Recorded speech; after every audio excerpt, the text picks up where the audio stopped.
Well, this is a quick video that I am going to make because it seems that Genetic Beast has just banned me from his comment section, since I was trying to reply to these guys right here and all of my comments were getting instantly removed. As you can see, there are 16 replies right here, and if you were to count them, let's go to the normal section to the normal comment section where only a certain amount of comments appear. Well, usually if your comments don't appear in this comment section right here, which is the normal comment section, it means that they were shadow banned, and they are usually in this comment section right here, which is the most recent ones. And well, if you go right here and you will see that right here it says that there are 16 replies, and if you count them all, 1, 2, 3, 4, 5, 6, 7, 8, 9, the number of replies that YouTube is actually showing you is completely different to the amount of replies that you can see right here. And I probably think that the reason why this happens is because he has decided to just ban me, because he cannot actually respond to the videos that I made about him. If you go right here to my account and you see all of the videos that I have made about him over this first part of the year, he hasn't made an actual response to any of those videos. And well, since I am just banned, I am going to just reply to the comment section of this video in my own video, because I cannot actually say anything right here. Well, let's go through each of the comments that are right here and let's reply to them. Well, he's basically saying that I should cut my videos to 8 to 15 minutes max if I want to use this weird voice. Well, two things. First of all, the reason why I'm using a voice modulator, it's because we have this person right here that it's literally stalking each and every single one of my comments. And I also have another YouTube account in which I post things that are not related to fitness, and I really don't want this person, which is not really well up there in his head because he literally stalks every single one of my comments, to just go to that YouTube channel and also do the same thing that he does right here, which is to stalk and to just insult without any single argument to make about me. Because, well, he's a coward and he cannot really use his head to actually think about a coherent response to the things that I am saying. So that's the reason why I'm using a voice modulator, because this person right here is a stalker, and probably most of the people that are subscribed to Genetic Beast are stalkers. So, after that he said that I should cut my videos to 8 to 15 minutes max. I'm going to show you something really fast right here. Let's take the amount of content that Genetic Beast posts in a single day and let's sum it all up and see the duration of the video itself, if it was a single video instead of a set of videos with different things in each one of them. Well, we have to take all of these videos right here then, because all of these videos were posted in a span of less than 1 day, or at least 24 to 36 hours, let's say. If we were to sum all of this up, which means 15 plus 37, which is 47 plus 5, which is 52 minutes, plus 38, 52 plus 38, which is 60 plus 30, which is 90 minutes. And if we were to sum to all of that, this right here, which is 17 minutes, if we were to sum that up, we would end up with 107 minutes in total, which if we were to pass it down 2 hours, it would be just a little bit less than 2 hours. Now let's go to my YouTube channel. Sorry, right here. And let's see the length of my videos. 1 hour and 16 minutes, which would be around 10 minutes more than that. And I only post these videos at least once a week. Okay, and all of them are segmented into timestamps for people to watch each part of the videos that they are most interested about. Okay, so he's basically posting this amount of content which is almost the same amount of content that I post in my channel, daily, and you are not saying anything to him. Even though his video quality is even worse. As you can see, he's literally filming with his own voice. He has his ads that appear all over the place. He's filming with an even worse video quality than mine. And in this case, I am not even editing my videos nor changing anything about them. So this is even worse than what I'm doing, and you're not criticizing that. That's very hypocritical from your part. Now let's go to the next thing he says. We're not available in nukes right here, so I can use my normal voice. Well, I would use my normal voice if it wasn't for people that constantly stalk me. And then he says, and look, dude, I made plenty of crap videos, so I'm not even acting like I'm hot stuff. But cut those babies down and use a normal voice. Well, you could perfectly say that to this person right here, that if we go to one of the videos that he made about Renaissance periodization, which is Mikey's Retail, let's see if I can find the video. He made a 1 hour video in total, replying to an only like 28 video that Mikey's Retail posted, and he skipped most of the parts of the video. So he's done literally the same thing as me, and I would say that it is worse in this case because he's doing that daily, on a daily basis. So this doesn't make any sense as an argument. Then he says that I have some decent info, which I do because I actually read the studies that I post in my YouTube channel, which is something that Genetic Beast does not do. And he says that he could revoke all of my things, which he didn't do, and there's no impediment for him to do that, since he could simply just react to parts of my videos. Like, for example, he could react to 15 minutes of this video in one day, 15 minutes of this video in the other day, and he could have perfectly replied to this video in a span of less than 4 days. So I don't know what you're talking about. If he isn't replying to my videos right now, it's because he doesn't know what to say. And well, that's the first comment. Now let's go to the mighty stalker, because he's literally stalking my each and every video. And to show you that it is true, let's see the first comment that he posted on this video, which is this one. And well, he was talking about how he did a workout with some stretcher squats, which are terrible exercises for hypertrophy, but it doesn't matter. Romanian deadlifts, which I do, and single leg extensions, which are also terrible for hypertrophy, but well, he was talking about this. It doesn't matter that he's doing something incredibly wrong, and that he still thinks that you have to damage a muscle to grow it, despite I have literally proven all over my videos that is wrong. And as a matter of fact, let's go to my video right here, which probably has in the description the file that well, not in this one right here, but well, in this one, probably has in the description the file that I use in my videos for these debunkings. You have all over these files a lot of examples that show that satellite cells can activate and fuse without the presence of damage. You have even the mechanism explained. You have it right here, which talks about muscle stretch or injury. It's not talking only about injury, it's talking about injury or muscle stretch, which ends up causing activation, proliferation, and chemotaxis, which is the process of attracting satellite cells to actually fuse with the myofibers. So this is activated by muscle stretch or injury.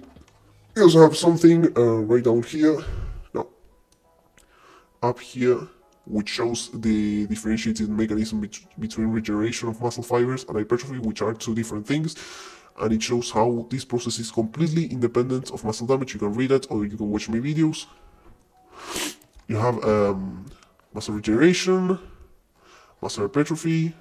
You don't need severe muscle damage in any way. As a matter of fact, damage is something that wouldn't actually help you build muscle, since we have this study right here that shows, well, let's see if I can find it.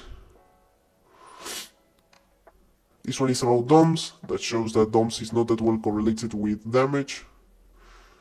This one is about muscle hypertrophy, which says that it can only start happening after the repeated mode effect has had its effect on the individual, because the increase in myofibrillar protein synthesis does not correlate with the increase in myofibrillar growth, which basically disproves your protein synthesis protein breakdown, which is not really correlated with the amount of muscle that you're growing, but with the amount of proteins that you are synthesizing, which could perfectly be just proteins that are replacing those that were broken, and not new proteins that you're adding to the chain of myofibers. So that's basically debunking what you constantly repeat in most of your videos. And well, basically we have this article right here, which shows that you need the repeated mode effect basically to grow muscles, which is this one right here. And going back to the comment, we have literally a lot of evidence that shows that you don't need muscle damage to grow, and that muscle damage is in fact counterintuitive. Sorry, counterintuitive would not be really the word. The word would be counterproductive to your process of growing muscles. And I have also a video debunking his article of the 6 weeks. I have even put in one of my videos, which I don't remember which one is it, this one right here, the timestamp, the exact timestamp, in which I start debunking the article about the 6 weeks of high volume training. And well, I've debunked almost every single one of his arguments, so you cannot say that I haven't debunked what he's saying. And it's funny that you're saying that I am a troll out of attention, because the only thing that you do is to troll in every single thing that I comment everywhere, literally everywhere. There's no single comment that I have written ever in Genetic Beast comments in which this man that still doesn't understand what a fallacy of authority is has commented something completely unrelated to the thing that I posted in the first place. So if we were to be talking about trolls, you would be the main troll right here.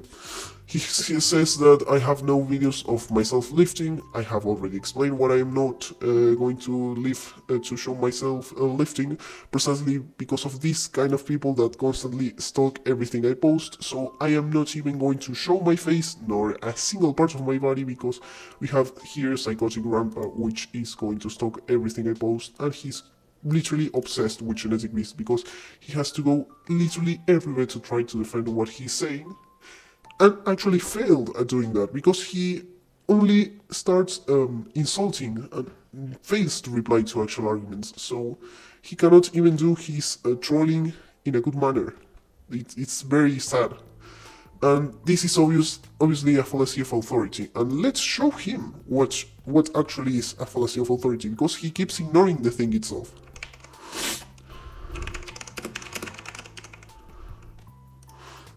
Let's explain that to him. Also called an appeal to authority or argumentum ad verecundiam, is a form of argument in which the opinion of an influential figure is used as evidence to support an argument. Let's see why it's wrong. This argument has been considered a logical fallacy since its introduction by John Locke and Richard Whately. This person right here is one of the people who first started talking about libertarianism, so I recommend you reading about him. And he's, well, right here it's saying that this is a form of genetic fallacy, in which the conclusion about the validity of a statement is justified by appealing to the characteristics of the person who is speaking, such as the ad hominem fallacy, which is what he constantly commits over all of these videos. For this argument, Locke coined the term argumentum ad verecundiam, blah blah blah. This qualification as a logical fallacy implies that the argument is invalid when using the deductive method, and therefore it can't be presented as infallible. In other words, it's logically invalid to prove a claim is true because an authority has said it. Let's see why it's wrong. Well, yeah, right here. When using the inductive method, which implies the conclusions can never be proven or certain, you can say that it's sound, but it's still fallacious if you think about it in deductive terms. And well, you have it right here. Scientific knowledge is best established by evidence and experiments rather than argued through authority, which is something that Carl Sagan, for example, is writing. One of the great commandments of science is mistrust arguments from authority. Too many such arguments have proved too painfully wrong. Authorities must prove their contentions like everyone else. When you're saying that you are strong, for example, you're not actually proving that your method works. You're only proving that what you have done until that time worked for you. When it comes to proving general cases, which is what we are debating right here, when it comes to prove that most people would benefit from this, you cannot use anecdotal evidence. You must use scientific evidence, which takes into consideration more than just one individual. That's why your argument itself is failing. And also, authority does not determine in any way why what you're saying is true. If Albert Einstein were to say that 1 plus 1 is 3, even though he's Albert Einstein, that would be wrong still. And if, let's say, Hitler, well, I don't know if this video is going to be censored just because I said that word, says that 1 plus 1 is 2, he's not automatically wrong because he's Hitler and he doesn't have anything to do with mathematics. Just by proving this fallacy wrong by counterexample, we are proving that it cannot be assumed to be true, this deductive method, to be true once we're trying to deduct anything from an argument from anyone. So that makes your main argument, your main source of argumentation completely bunked, right? And I do lift. I would really like to post my videos lifting, but the thing is that you are going to stalk me and Genetic Beast is going to just react to those videos without reacting to my actual videos debunking what he says. You are going to basically engage in dishonest arguing instead of actually arguing with the things I am saying. Now, let's see what else has to say. He's saying that I can't debunk something that's undebunkable. That's already showing that you have a terrible cognitive bias, and it really amazed me how he glazes this man right here in literally every single comment section of his videos. Every single time he has the possibility to do so, he glazes him, which shows that, well, he has some kind of obsession with all men. He's probably homosexual. He doesn't want to admit it, but he is. And that's not an ad hominem, that wasn't a description, just for people that are listening to this. And, well, talking about cognitive bias, there's no such empirical claim that is undebunkable. Each and every of the things that he's saying are empirical claims.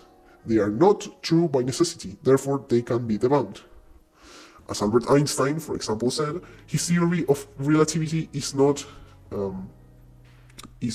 invincible. It cannot be. It's not impossible to debunk by people. As a matter of fact, he said that it was going to be debunked in the future, and only one experiment against that thing in particular would debunk what he's saying. And well, let's see what he has to say right here in this larger comment, which is funny because he says that I write very large comments, but then he writes this terrible amount of text. He also says that this is a comment section of a channel that I'm subscribed to. I can be here and reply to any comments I like, which is something that I never criticize. The thing that I am criticizing is that you are only going against my comments and that you are doing so in a very obsessive manner. Because after posting this comment right here, you had literally no reason to go back to this video that you have already watched. Apart from trying to stalk possible comments that I could have written right here, you have literally no reason to come back here. There's nothing wrong with replying to the comments that you want to, but you're clearly a sociopathic person. You're literally replying to every single thing I post. You are not right up there in your head. That's what I'm trying to say. And he says that, but the thing is that you are only here to seek attention, which is funny because he literally goes everywhere to try to reply to the things that I say. As a matter of fact, he came to this video again without any single reason to justify it, apart from trying to find my comments and reply to them with something that is not even related to the main comment. And he does that almost every single time. It is as he lives by doing that. His only life is to reply to my comments and to stalk me. It's incredible. And he is basically saying now that I am here to seek attention. It's literally unbelievable that the person who is saying that is this person right here. And it's not a Tukuoke fallacy, but it's literally being hypocritical.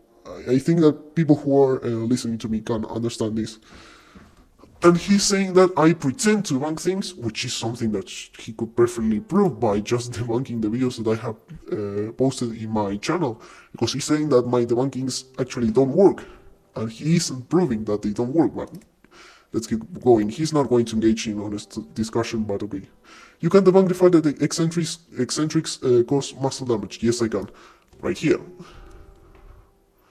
You have this thing right here, which is the repeated bout effect, which you must wait 8 to 12 weeks to wear out. So, by doing periodic lifting in the way that Genetic Beast is teaching you to do, you are not actually getting rid of the repeated bout effect, hence, you're training with eccentric exercise and not actually getting damage. And you also have my other article right here that I have posted inside of these documents that shows that DOMS is not related to amount of damage, so your DOMS won't tell you anything. And, well, the most devastating piece of evidence that I have gathered is that, let's see if I can find it, because it's one of the most devastated pieces of evidence against his theory of damage being needed to grow. It might be hard to see, or at least to find. Let's try to go to the lower part of my document right here. You have a lot of things about damage here. It's really funny that he hasn't engaged in arguing about anything. Well, right here. In this article right here, well, this citation of the article, it's basically proven that myofibers which were previously undamaged increase the amount of increase their own size after being separated, even though they were not damaged. They increased their own size by muscle satellite cell fusion, and they were not damaged. But satellite cells increased the size of these myofibers. This basically debunks everything that he's saying. I would really like Genetic Beast to reply to this thing right here, but he's probably not going to do so. Well, that's debunked already. And the growth will occur provided nutrition is on point. Who is trying to even debunk that? I'm only saying that the amount of food that you consume won't determine whether you will grow or not. You have to also have your training on point, because an obese person is not going to grow muscles no matter the amount of food that they consume. Not denying that, and yes, I'm denying this right here. But eccentrics are still important because that's the most important part of the movement. Also, I would really like Genetic Beast to react to Paul Gorcher because he debunks what he says on a daily basis, but he's not going to do so because he isn't engaging in actual argumentation. And he now says, how do you think I train to grow and get strong? Well, you are not actually training to grow and get strong, because the thing that you're saying that you are doing with your training, or at least based upon what you have said up until this point, is not actually hypertrophic work, because lifting a sandbag implies getting in a very unstable position, which means that the amount of strength that you are going to be able to produce will be less, which implies that the amount of activation of muscles themselves will be less, and therefore that the amount of activation of muscle satellite cells will be less and that you will grow less. The only thing that you are doing right here is increasing your ability to adapt to that moment in particular, which is hasn't got anything to do with what genetics says or what he conceives as adapting, because you are not actually adapting to the stimuli itself of the moment, but you are adapting to the conditions in which you were put into. For example, even though you have been doing bench press for a lot of weeks, if you keep changing the weight, the reps and the sets, you won't adapt to it, because you don't adapt to exercise, you adapt to conditions. So If you change one of the conditions, you have already changed the stimuli, and therefore you won't have that adaptation that doesn't let you grow anymore. Well, that was a complete something not related to the thing in question, but what I was trying to actually say is that by lifting sandbags, you are just increasing, well, you're not even increasing the recruitment of your muscle fibers. You are just bettering your technique, which means decreasing the amount of unnecessary steps in between the different parts of the exercise. You're just bettering your technique to lift a certain thing. And bettering the technique does not imply getting stronger in that exercise, because the only thing that you are doing by bettering your technique is deleting those unnecessary things that you did before, so that you can be more efficient at doing said exercise, okay? For example, some people that start doing baseball would sometimes use an amount of force that is not necessary for you to hit the ball and for it to do a home run or go very far. That is an unnecessary thing that can be optimized by training. You're doing the same thing with lifting sandbags. This technique won't get you strong because you are not actually using muscle fibers at their greatest potential because of the instability. And the only actual growth that you will see is by technique alone. You have to supplement by doing other work to actually see some kind of growth in that exercise, but it won't be because of the exercise itself, but because of the other exercises that you have chosen to supplement that exercise in particular, okay?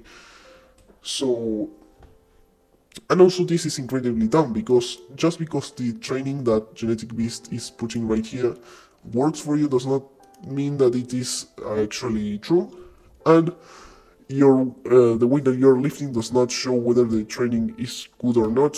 I would actually need to see the increase in weight through the weeks thanks to this plan, which you haven't actually shown. You are just showing isolated lifts, and you are not showing week-to-week lifts, which would actually tell me if this training is useful, but that's okay. And he's saying that do you think you can debunk my results from training? No, I can't debunk the fact that they can be like, I don't know the exact word, what the exact word would be, but I can debunk the fact that you can take those results that you individually got by your anecdotal evidence or your anecdotal experience, and now say that those results are going to be obtained by literally everyone that follows the same training routine. You're saying that your particular case is the general case, and that is wrong. That's what I am debunking in my channel. He's saying that I haven't proven that I lift. I cannot show any views because you're going to stalk me or change the topic of discussion to the views themselves instead of the arguments that I post in the other videos, so there's no purpose on doing that.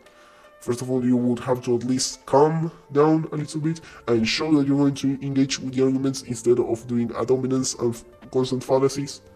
He says that I have serial footage. I do have footage in my Instagram. I won't show it right here because we have this rampant that loves stalking people. He says that he has videos in his other channel. I literally don't care about you having videos, and I have no way to, in the same way you say that I have no way to prove that I lift, you have no way to prove that those weights are actual weights that you are lifting. That's why I constantly repeat that to you, so that you can see that it doesn't make sense, your argument doesn't make sense in any way. And he's saying that now I am acting tough as if I was some kind of expert on muscle growth. I'm not an expert on muscle growth, because you don't need to be an expert to debunk this guy because he's incredibly dumb. And he says you're younger in years than the amount of years I've been training. Again, fallacy of authority. The amount of time or the amount of experience that you have in a certain area does not determine the validity of your opinions in that area. You can perfectly even go to another article that explains the appellate authority, which is individual who is an expert in Y field says X is true, therefore X is true, is a fallacy of relevance. Yeah, that means the claim the arguer makes to support their statement is irrelevant to the discussion and thus illogical. Other fallacies of relevance includes the bandwagon fallacy, the red herring fallacy. How can an authority's statement be relevant? Isn't citing credible sources the basis of a logically sound argument? Yes, but this is where the appeal to authority fallacy can get tricky. Unlike, for example, an appeal to pity, it's possible for an appeal to authority to be logically sound argument. This isn't the only type of argument that has both fallacious and non-fallacious uses, but only in inductive cases you're trying to deduct things in this case. But appeal to authority, it's basically not saying whether your claim is true or not, because that's a non sequitur. To say that because you are an expert in X field, you are saying true things, that's a non sequitur. You can perfectly put some cases as examples that show that this form of reasoning that you will try to apply to everything basically does not work by counterexamples, and because it does not work precisely by those counterexamples, we cannot say that it works in general, so we have to prove it in every single case that it works, because we have proven that it can fail, so therefore we have to prove that in this case right here it doesn't fail. That's another discussion for another time, but basically what you are doing is using fallacious arguments that don't work in any way.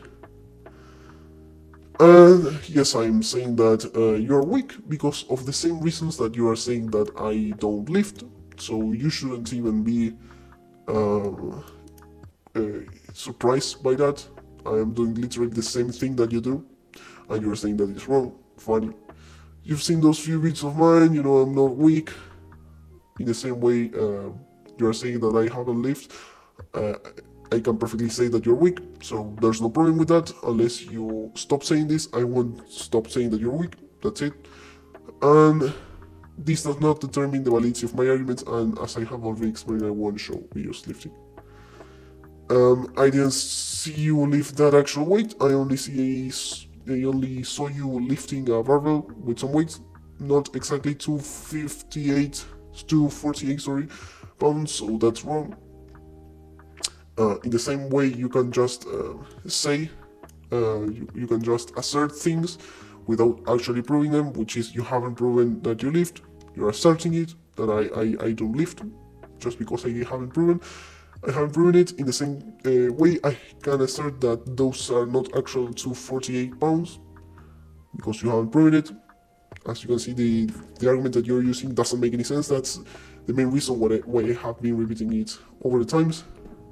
And he's now saying, he's now talking about the grip beats.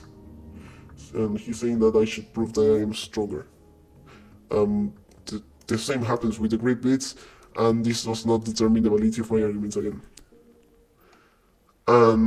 Again, the same exact problem. He's only indulging in fallacies, so that's why I don't even take him seriously. But I said that I was going to address this video in the next day. Let's see if we can address at least a little bit of this video, and the next day I'm going to address the totality of this video. Alright friends, it's T-Man, and I'm back with another video, and this video is on mechanical tension and metabolic stress, man, yeah, so I'm gonna bring up some literature, and I want to prove to you what this guy says in his video. This is a literature too. I don't know if he takes steroids or what he does on his channel. He looks like he does, he may be unnatural, I'm not sure, but anyways, let's hear what he has to say about this stress, mechanical tension, whatever. Slight didactic semantics, and I don't really like that because... And I'm gonna prove to you it isn't the muscle growth that you think it is. Over the long term, and muscle is built in the long term, you have to add weight to the bar. Right. There's only so many... You're gonna add weight to the bar because it's gonna feel lighter. If you got stronger, it's gonna feel lighter, but I can't tell you what kind of strength that is. Is that chemical strength or is that physical strength? We have already debunked what he's saying about chemical strength and basically artificial strength in one of the videos right here. In this article, chemical strength, myofiber growth, and more. You have that exact argument debunked already, so he's just repeating something that was already debunked. I don't know which one is catching up and which one's going faster than the other. Ways you can improve the quality of the set. So he's so high that your reps can go. Before, you have to add weight to the bar. So adding weight, which increases stress on the muscle. Yeah, if I add 5 pounds more weight to the bar, that's 5 pounds more stress than I below lifting. That is what drives the growth, because we know mechanical tension is the primary driver of muscle growth. No, it's not. Mechanical tension. Yes, it is. I have already debunked many of your arguments against mechanical tension in this video right here, which is precisely about mechanical tension. And mechanical tension is the main thing that promotes growth because of... We are going to go fast through the main things. sarcoplasmic mechanosensors, which are a mechanism by which tension can provoke growth without actually causing damage, because these mechanosensors are not activated by damage, they are just activated by stretch. The cell itself can be undamaged and still have their sarcoplasmic mechanosensors activated. You also have some evidence about the mechanism by which hypertrophy works, which is independent of damage, and it's dependent of mesenchymal progenitors. Yep, that's precisely. Well, I can read it to you, but just pause the video and read, it will be easier. Then we have the difference between muscle regeneration and muscle hypertrophy. We have proofs that you don't need severe muscle damage to grow. We are proving that inflammation for the muscle damage maximization is needed to produce hypertrophy. We are proving that satellite cells are regulated precisely. Satellite cells fusion and activation are regulated by a factor that is released by just this factor right here, the NO factor, released by just stretch or injury. Take into consideration that the two things are being separated, therefore they are not equal one to another, because if they were to be equal, then no OR would be here. So it is basically talking about muscle stretch with or without the presence of injury, and injury without or with the presence of muscle stretch. We have also more proof that you don't need damage. You have more things explained. You have this entire video, this entire video, this entire video. It's honestly getting tired. The things that he's saying are all arguments that I've already debunked in the past. It is not the primary driver of muscle growth. It is the primary driver of sarcoplasmic. It is the primary driver of muscle growth. If you don't receive any kind of mechanical stimuli, then your sarcoplasmic mechanosensors, your what was its name? How was this factor's name? I cannot remember it right now, but it was insulin growth factor, IGF, yeah. The IGF factor won't activate the rampacine, which is a certain process that can be activated and affects the IGF. The rampacine pathway hormone, pathway won't be activated. There are lots of things that require muscle tension for them to be activated. What was the exact name of the pathway? I don't remember, but let's search the word pathway to try to find it. I think that it won't take a long time to do so. The mTOR pathway, this one right here. And also it's affected by androgen receptors, which is quite impressive, because you have said that androgen receptors do not regulate muscle mass, even though it was shown in this article here that they do, and precisely myofibrillar growth, because we're talking about IGF, which regulates satellite cell fusion and activation, both things. So that's it. Growth. Boy, it isn't the primary driver of myofibrillar growth. I think this guy's. If you're talking about your video of the 6 weeks of sarcoplasmic training, you have it addressed already in one of my videos. I have already shown it in the span of this video, but I will show it again. I don't have any problem with doing that. Right here. In this, sorry if you hear me eating this video, but it was in the morning and I was having breakfast. Well, 11:21, that's not really in the morning, but I was still having breakfast because I woke up late and it was a Sunday. You have some things talked about this article that he constantly pops out in his videos. This guy's, he's got it wrong.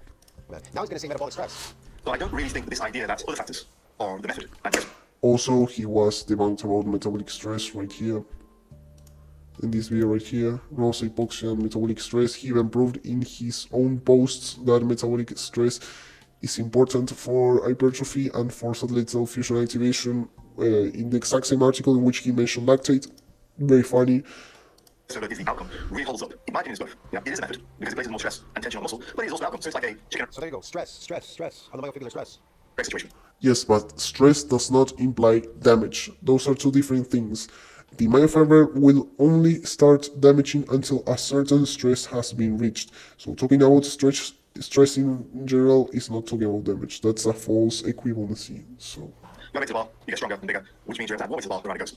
Now, you might not necessarily you can gain some strength by just increasing the amount of neural pathways that you have to your motor units, which would be the units that you have between a motor neuron and a myofiber in particular. You can increase the amount of motor neurons that you have connected to the myofibers, and you can therefore gain the capacity to activate all of your myofibers at a greater capacity, which is why I think that strength training is superior to hypertrophic training, or at least you should do some cycles of strength training, because it will actually make your activation, your capacity to use myofibers better. You will be able to recruit more myofibers of that you already have, and you won't end up having useless myofibers that you cannot actually activate, like bodybuilders in general, which are not that strong. If we completely omit the case of Ronnie Coleman squatting like 300 kilo, but say to yourself, what comes first? Always more important. And again, it goes back to that question: is it the method or is it the outcome? Are you because he did some powerlifting in that time. He did literally a set of 3 reps with those 300 kilos. So able to add weight to the ball because you got bigger, or did you get bigger because you added weight to the ball? And I think it's both. But I think No, he doesn't understand what it is that's causing it. A lot of the strength is caused through chemicals.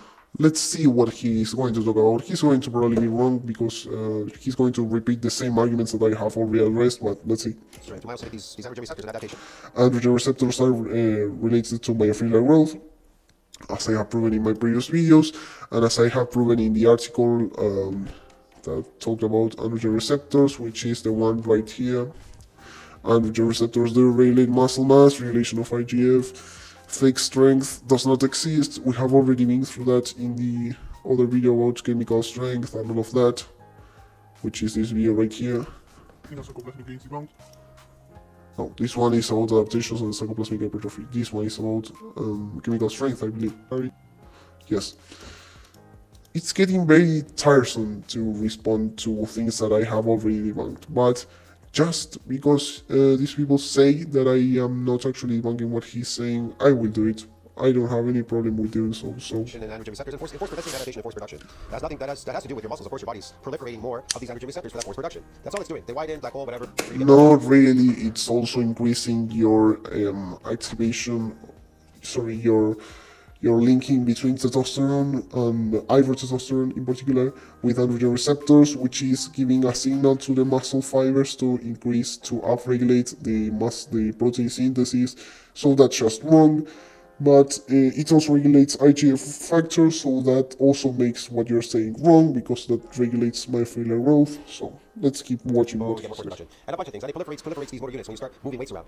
So, yes, but if you are not proliferating motor units, which means that you are not actually gaining the capacity of using all of the myofibers that are inside of your muscle, you are just going to remain weak.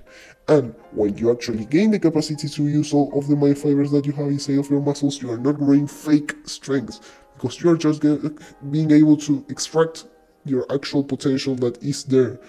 As a matter of fact, I would say that that is actual strength, not fake strength achieved just by hypertrophy and omitting strength training.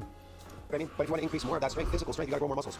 But anyways, Not really. You can increase the amount of recruitment of myofibers. So that's wrong. hear what else he said. He is right in some points he doesn't know. it stems with adding weight to the ball because, quite simply, I can get bigger without adding weight to the ball. Yeah, you can get bigger without adding weight. You wanna know how to do that? So he said mechanical tension, right? Okay, let's see what He's it's going to talk about sarcoplasmic hypertrophy, and he's completely omitting the fact that you can get myofibrillar growth without actually increasing the amount of myofibers that you're recruiting, and therefore stalling at the weight that you can lift. He's going to completely misrepresent the argument, but let's see what he's going to show right here. mechanical tension is exactly. Okay, this is from NCBI, right? You know, NCBI. Okay, maximizing muscle hypertrophy, a systematic review of advanced resistance training techniques and methods. All right, so if you It's not actually from NCBI, it's from the authors of that article in particular, because you can find that article in multiple other places. I don't know why he's treating NCBI as an entity that posts scientific facts when it's in fact a conglomerate of different authors that are submitting their evidence to this place. But well, he clearly doesn't understand the basis the most basic things about research, so I'm not going to ask him to know that. If you look at the background effective hypertrophy-oriented resistance training, RT, so resistance training should compromise a combination of mechanical tension and metabolic stress, right? A combination of the two. So they don't say one or the other, a combination of both. Regarding training variables, the So now metabolic stress is relevant and mechanical tension is relevant. You're completely contradicting what you say, but let's see what he's going to say now. most effective values are widely described in the literature. However, there is still a lack of consensus regarding the efficiency of advanced RT techniques. There is, because people are not understanding how this works. I would really be glad if you posted your own article talking about how everyone is wrong and not you. But you are not going to do that because you actually know that you're wrong and you are scamming your own audience right here. And you're not going to admit that because you are too prideful to do that. And never are you going to post any articles of scientific relevance. You are just literally like flat earthers, so techniques and methods in comparison to traditional everything is wrong and I am not. This is basically his main way of argumentation. traditional approaches. Methods, Medline, and SportD discuss databases were searched from 1996 to September 2019 for all studies investigating the effects of advanced RT techniques and methods on muscle hypertrophy and training variables. 30 articles met inclusions criteria that were consequentially included for the quality assessment of data. Results concerning the efficiency of training and using, listen to this, concerning the time efficiency of training, the use of agonist, antagonist, upper, lower body supersets, drop, and cluster sets. Now here it comes. Sarcoplasma stimulating training. Sarcoplasma stimulating training. Employment of fast but controlled. Yes, he's going to do an incorrect conclusion by saying that just because that was ineffective and sarcoplasmic stimulating training was in between those training tactics, he's going to say that basically every single tactic related to sarcoplasmic hypertrophy is wrong. He's going to probably say something like that. I am just speculating in this case, so don't take me as seriously as you will if I am literally hearing those words, genetic beast.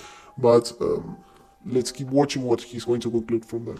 Duration of eccentric contractions. Yeah, there could be eccentric contractions. Well, what type of training is in this metabolic stress? Well, he said he could gain a lot of muscle or whatever it is. He could gain it really fast by doing these lifts. You do. What is sarcoplasmic training? It's based on glycogen. Not sarcoplasmic training. We have already debunked your 6 weeks of sarcoplasmic training, and using your own article, I have proven that sarcoplasmic training is not related to fluid retention, not related to fluid retention. As a matter of fact, your own article proved that sarcoplasmic hypertrophy is not related to fluid retention, nor to glycogen retention. It disproved the two hypotheses in which your complete thoughts about fitness are built upon. So it debunks everything that you say, which is funny because you are the one who wrote that paper to the discussion. Loading. It's an energy source. Stimulating training. Sarcoplasma.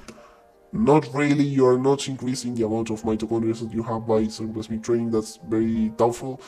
At least I recommend you to watch the video about House of Hypertrophy, which talks about what exactly is sarcoplasmic hypertrophy. If you go to House of Hypertrophy, sorry of that mistake, hypertrophy, and if we search for sarcoplasmic, we're going to put the entire phrase, and we go to this video, it's going to explain very well why sarcoplasmic training is not related to fluid retention. Precisely in this part right here, from minute 4 to minute 12, I recommend you to watch actually people reading articles and understanding what they are saying. And when they are talking about an increase in sarcoplasmic proteins, well, he's basically saying that it can account for more sarcoplasmic hypertrophy but not for an increase in volume, which makes it so that it's disproportionate in comparison with the myofibrillar portion of the fiber in that case. So well, you should have to actually see this video and understand the research to be arguing about this, but you won't, so I don't care about that. Stimulating training, like it says right there. See that? Look right there at the top. Sarcoplasma stimulating training. All right. Then they talk about under blood flow restriction. Blood flow restriction. These are all the phony hypertrophies. Phony hypertrophy. Blood flow restriction is not hypertrophy. It's a method to achieve hypertrophy, but that's okay. I have also proved that right here with blood restriction. Right here.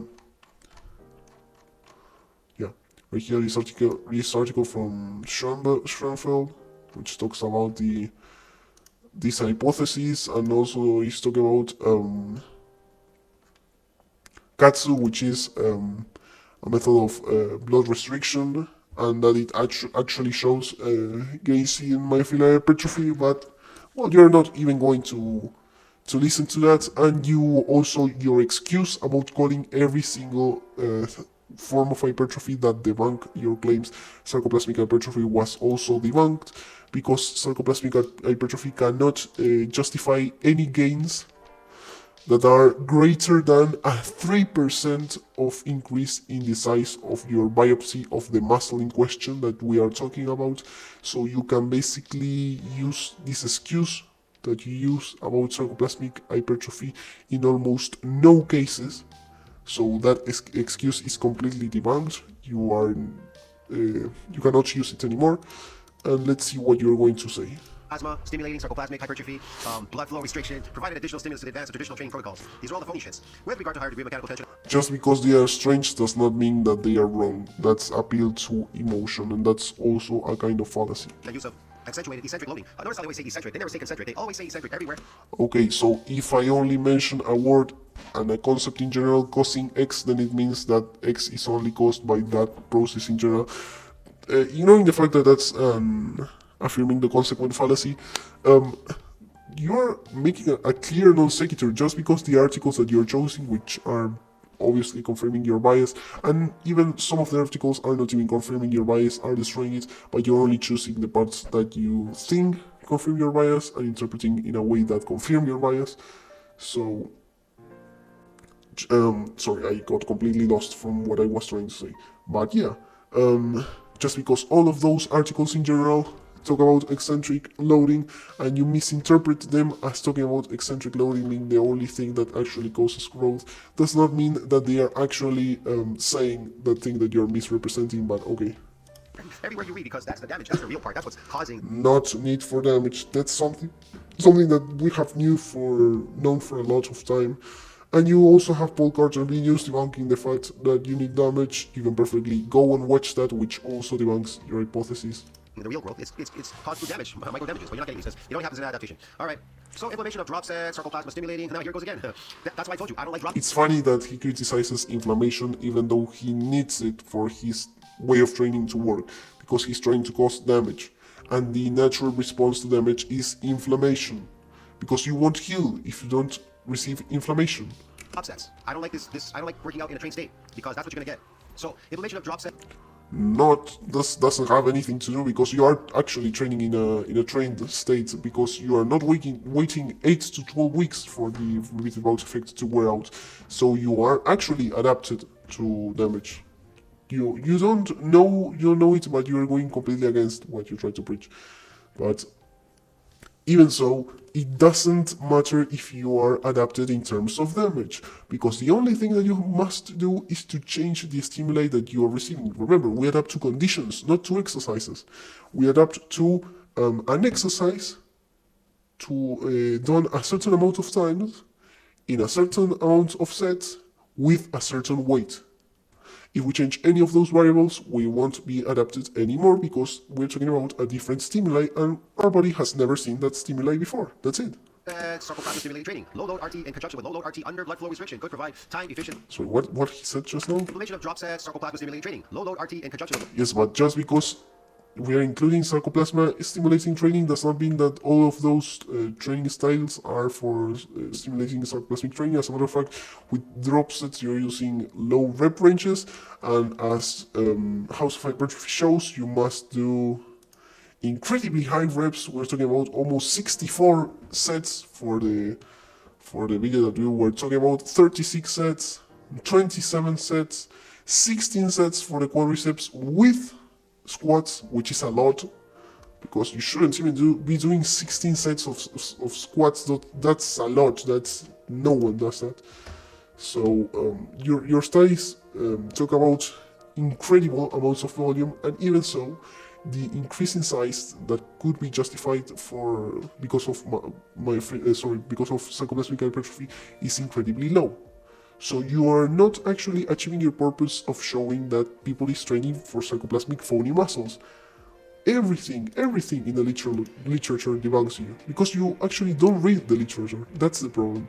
You can say that what you're doing is an experiment that works on yourself, but don't try to claim that it works for everyone, because you're not a scientist, you don't know shit about this. Low load RT under blood flow restriction could provide time efficient solutions and increase metabolic stress and blah blah blah blah blah. This is all garbage, man. Really, when it comes down to it. Yes, let's praise NCBI for their precious articles, and now when it contradicts what I am saying, just say that it is wrong. What's a great strategy? Do it. And I'm not interested in that shit, man. I'm not interested in any pre-exhaustion. We already know pre-exhaustion. The amount of interest that you have towards something does not determine whether it is true or not. It does. We know about sarcoplasma. We know about blood flow. Now, accentuated. No, you actually don't know about anything related to that, because I have debunked you multiple times in regards to those topics. Eccentric. He's accentuated eccentric. Well, I'm more than just eccentric, but okay, whatever. So there you go, man. Now, what is this sarcoplasma training? It's really simple. Here's what is sarcoplasma training? You just type it in Google, and then they bring up this information. They tell you there's a woman. She starts speaking. She tells you. She reads it for you if you can't read it yourself. So sarcoplasma training is the acronym for sarcoplasma stimulating training. What is really funny is that it is talking about 45, 30, 15, 5, 15, and 30, and 40 seconds, but without weight reduction, using 70% of your RM. And 8 sets, which is a lot. So it's talking about an amount of volume that no one will do, and it's talking about an incredibly low amount of weight, which is funny because he's doing a lot of reps in his training, and a lot of reps implies, by necessity, being away from your 1 rep max, because if you're lifting a weight for 50 reps, then your 1 rep max is very far away from that weight that you are using, okay? So you're using a weight which is very far away, and more than likely, because you're using 50 reps, it's 30% less of your 1RM. No, really, like 50% less than your 1RM. It wouldn't make any sense for you to just increase 5 kilos and reach your 1RM, so it makes sense for me to be claiming that it is very far from your actual 1RM. So you're using very light weights, and you're using lots of sets in a single training, so you are the one actually doing the sarcoplasmic training. And don't say that your own diet prevents you from doing that, because I don't know if you actually know about this, but there's a thing called Randall cycle, which can turn proteins into sugar, into glucose, into glucagon, into all of that. So, into glycogen also. So you literally have no excuses for this right here. High-intensity work method for increasing what? Sarcoplasmic hypertrophy. Yeah, that's another type of hypertrophy. Which cannot justify any significant growth and does not serve as an actual excuse for your case. And dude, a variation of the SS method refers to performing 8 sets at 70 to 80% 1RM with programmed rest intervals between sets of 45, 30, 15, 5, 15, 30, and 40. No one does sets with rest intervals between 45 seconds or 30 seconds unless you're doing some kind of drop sets or my rep sets. So what you're saying doesn't make any sense. Again, 35 seconds, but without you're strawmanning the position of your opponents. Weight reduction, without weight reduction. So sarcoplasmic, what is sarcoplasmic? What is it exactly? All right, well, let's bring it up. He's going to try to talk about fluid probably, and he's going to fail because we have his own article debunking him. What type of growth is this? All right, basically sarcoplasmic hypertrophy is a kind of artificial muscle growth. You train the muscle, which cannot justify any increase in size greater than 3%. I'm not taking this out of literally nowhere. It's justified in this video in which we actually investigate about that claim. So for no other reason than to visually increase its size by increasing the amount of fluid it can hold, but you do not increase the what? Density of the muscle fibers, because they're based on contractile proteins. Now you want to know how to actually increase the density of the muscle fibers? That's really simple, dude. Here, I'm going to show you how to increase it. So this is from NCBI. See that below, and then they post the thing at the top. We have already debunked this in this video, and in the previous ones. It's really funny that he's literally recycling his own argument. All right, skeletal muscle is continually breaking down synthesizing protein. If muscle is going to maintain its Remember, it's literally the equivalent to Naruto with the filler arcs, repeating the exact same formula that they use for literally every filling arc. So many vacations, or someone talking about a backstory, it's literally the same. That was just a funny thing that I remember. It doesn't have anything to do with the video. its mass. The net level of protein balance must equal 0. Now, if muscle is going to gain mass, protein synthesis must exceed breakdown. You're just talking about what you need, not what is enough to grow. I need fire to start. Sorry, I need fuel to start a fire, but fuel itself is not enough to start a fire. You're confounding necessity with causality. We have talked about that in the first video I posted in my channel. Breakdown. You understand me, dude? It must exceed this breakdown. Yeah. Otherwise, it's not gonna work. So, hold on a second. Yes, that's right. You're not going to grow. Where are you going to get the protein that you need to grow from if you're not eating enough of it? If muscle is going to gain mass, protein synthesis must exceed protein breakdown, right? Like it says, there's another one too. Here, NCBI at the bottom of it. See that? Nutrition, muscle protein synthesis. Yes, you need that. But that is not enough. This descriptive review. So if muscle is going to gain any mass, I'm talking about muscle. I'm not talking about sarcoplasmic hypertrophy, okay? Phony shit, bro. It's based on glycogen loading. Protein synthesis must exceed protein breakdown. While it may be common to view resistance training as a powerful stimulus for protein synthesis, it is also important to Do recognize. I even have to address what he said about sarcoplasmic hypertrophy? I believe that I have already completely debunked all of the things that he said about sarcoplasmic hypertrophy. And it's the real muscle. Why you don't have any actual basis to separate artificial muscle from real muscle if sarcoplasmic hypertrophy in the way you conceive it actually helps you use your muscles in a greater capacity because you get more energy. You are completely dumb. That it is a signal for protein breakdown. See that, dude? So I think people really don't understand bodybuilding whatsoever. They're gone, bro. They're so gone. Yeah. Every single person on YouTube is wrong and I am right. What a good narrative that you're putting forward. This is the top of argumentation right here. I don't know what else You're as cognitive dissonant as flat earthers, I would say. to say there in that video. Like I said, I could bring up millions of reports, and you know me, I brought up so many on my channel. The amount of citations that you have does not determine the validity of your claims. You have to actually go through the citations, bring up the things that support your arguments, and say why they do so, like I did with my document. In this article? Oh no, this was not the video, sorry.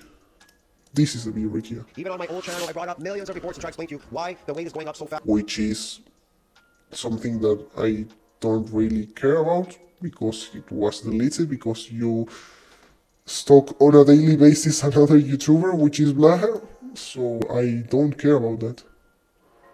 Oh no, he has posted another video, 41 minutes. Well, we are going to try to address that also, but the next day probably. Fast on the scale. If you truly want to build muscle, look, here's another issue, okay? Bro. This is where people are all telling you what this DOMS is on the internet. What is DOMS? It's a delayed onset muscle soreness. It's pain. It's a type of ultra-structural muscle injury. What is DOMS exactly to you? Oh, I got DOMS. I have a delayed... Not a type of multistructural muscle injury. We have already debunked that with the report that showed that DOMS is not related to muscle damage, which is the report right here. And we also have basically proves that how DOMS itself occurs is not really related to muscle damage, since damage in connective tissue itself is not muscle damage, and the thing that causes DOMS is the connective tissue near your muscle breaking apart and trying to strangle your own veins and your own nerves right there, which causes that tingling sensation, which is like pain, and therefore shows that you don't actually need damage for that to occur. But that would be another video about it, and it would be very long. onset muscle soreness. No, you don't. What you have is a type of what? Like it says there, a type of ultra-structural muscle injury. Not really related to muscle damage, as I have already told you. It is related to an injury, but it's not really related to an injury in the myofibers itself. It's related to an injury in the connective tissue. And I will try to search for another article, if we can search for it right here.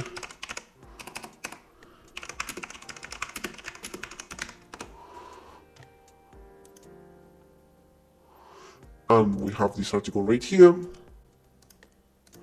Let's search for what it is saying about connective tissue, and let's actually try to understand what it is saying, not just assume that it is right. Yeah, connective tissue. I wrote it wrong. Sorry. Well, let's read the abstract. And if you find something wrong with the article, just say it to me. As implied by this term, it has been proposed that the associated pain and stiffness stem from micro-lesions, inflammation, or metabolite accumulation within the skeletal muscle. However, recent research points towards a strong involvement of the connective tissue. First, according to anatomical studies, the deep fascia displays an intimate structural relationship with the underlying skeletal muscle and may therefore be damaged during excessive loading. Second, histological and experimental studies suggest a rich supply of algogenic nociceptors whose stimulation evokes stronger pain responses than muscle irritation. So what's basically happened here is that nociceptors are being affected by something which is not muscle irritation. The findings support the hypothesis that DOMS originates in the muscle-associated connective tissue rather than the muscle itself. We can perfectly go through all of the article, but let's see a few of the evidence that they are gathering right here. Let's actually go to the conclusion. DOMS-related evidence, physiology of fascia, DOMS-specific evidence, structural damage, anatomy of fascia. Schematic model of a fascial DOMS origin. During strenuous exercise, morphological damage occurs in the extramuscular connective tissue, which stimulates algogenic free nerve endings. Exactly that. Your connective tissue itself, when it is being broken, which is not by necessity the muscle itself, stimulates the free nerve endings that you have in your muscles, right? At the same time, local inflammation and edema produce local swelling and further increase pain. That's it. The manifestation of DOMS is caused by... Does not have anything to do with actual muscle damage. It can perfectly be related to something that it's not muscle damage. I will probably try to summarize this article in another video, so we have no problem with that. Eccentric or unfamiliar forms of exercise. Now we're moving into the realm of myofibrillar growth. What is myofibrillar growth? Not myofibrillar growth by necessity, because as we have proven, if we don't have the repeated pulse effect, you're not going to grow in any way. Doesn't matter. Alright. Doesn't matter that you're receiving all the damage in the world, you're not going to grow, because the amount of resources that you are using to regenerate yourself make it so that you don't have any resources left to actually grow. In the same way in which if you start destroying the walls of a house and you have a limited amount of bricks, you will have to spend most of your bricks in repairing the walls of the house, and you will have only a little bit left to make it bigger. So, the primary mechanism, right here, the primary mechanism is currently considered to be the ultrastructural damage of muscle cells due to what? Which has been already challenged right here. We are going to make a summary of this later and include it in the epic sheet file, but Unfamiliar sporting activities or eccentric exercise, which leads to further protein degradation, apoptosis, and local inflammatory response. So that is not sarcoplasmic training. This is... So you're actually admitting that you need inflammation to grow, therefore, because you are saying that DOMS requires, or well, at least signals that inflammation is occurring. Very funny that you're contradicting yourself that much. And he's saying that it's not related to sarcoplasmic hypertrophy, even though you can still get damage at high reps if you are a noob, and therefore, and you say that the thing that gets you most damage is precisely sarcoplasmic hypertrophy because you're doing a lot of reps with less weight. So you can actually get DOMS when trying to train for sarcoplasmic hypertrophy, which, as I said during the entirety of this video, cannot justify any significant growth. It's muscle damage training, get it? Well, now, anabolic stress and the stress and all that can happen if you're trying to train for this type of damage. Well, if you're training for sarcoplasmic, well, good luck. Keep eating where I told you. Keep eating shitloads of potatoes, and you'll get these phony muscles. Get it through sarcoplasmic. You are still getting glycogen in your muscles, even if you're not eating potatoes. And the most of the things that he just said were already debunked. So I don't need to talk more in my videos, bro. I'm telling you. You can talk. yes, you need to talk more because you are invoking articles that you actually don't understand. The article that I invoked was talking about something that I already knew. You actually don't know what is being talked about in the article. You just search for it in the instant and you are now informing yourself about what it's talking about. Haven't even read it. That's horrible. And you should actually read them and summarize them like I will do with this article. Type everything for eccentric exercise. What eccentric exercise is, okay? Eccentric training. Look, eccentric training. They're explaining it to you right here. If you look, hold on a second. If you go NCBI eccentric, just type eccentric, and a whole bunch of stuff comes up. Boom, eccentric growth, eccentric. See that? Eccentric exercise, adaptations, applications, health, performance. The goals of this narrative. Yes. Tendon adaptations to eccentric resistance exercise. It's funny that they are not strictly specifying that they are talking about myofibrillar growth. But he's still assuming that they are talking about myofascial growth, even though you can experience eccentric training without actually damaging your muscles. Implementing Part 1 training. The purpose of this review is to provide... Nonetheless, damage is not related to myofascial growth itself, but, well, according to his own narrative. I want to debunk him based upon what he's saying. Oh, sorry. No, use of eccentric resistance training to provide an overview, yada. It's a whole bunch of stuff. Traditional or... Which you haven't even read, because all of these articles have their titles in blue, so you haven't even read any of them. Concentric con exercise on muscle strength, body composition, So eccentric versus traditional resistance exercise and muscle strength. You can read all these. You're out. Adaptation eccentric. They'll explain to you. What is myofascial... I won't read it, and if I were to read it, to read them, I am going to misrepresent them. That's basically what you do. Was based on. Myofibrillar hypertrophy refers to when the number of myofibrillars increases. This causes muscles to increase in strength and density. See that? Not really. The amount of... That's completely wrong. That's why you shouldn't just listen to the first thing that pops out when you search for something on the internet. You don't even know if this source is can be trusted in any way. It does not refer to the number of myofibers increasing. It refers to the size of the myofibers themselves increasing.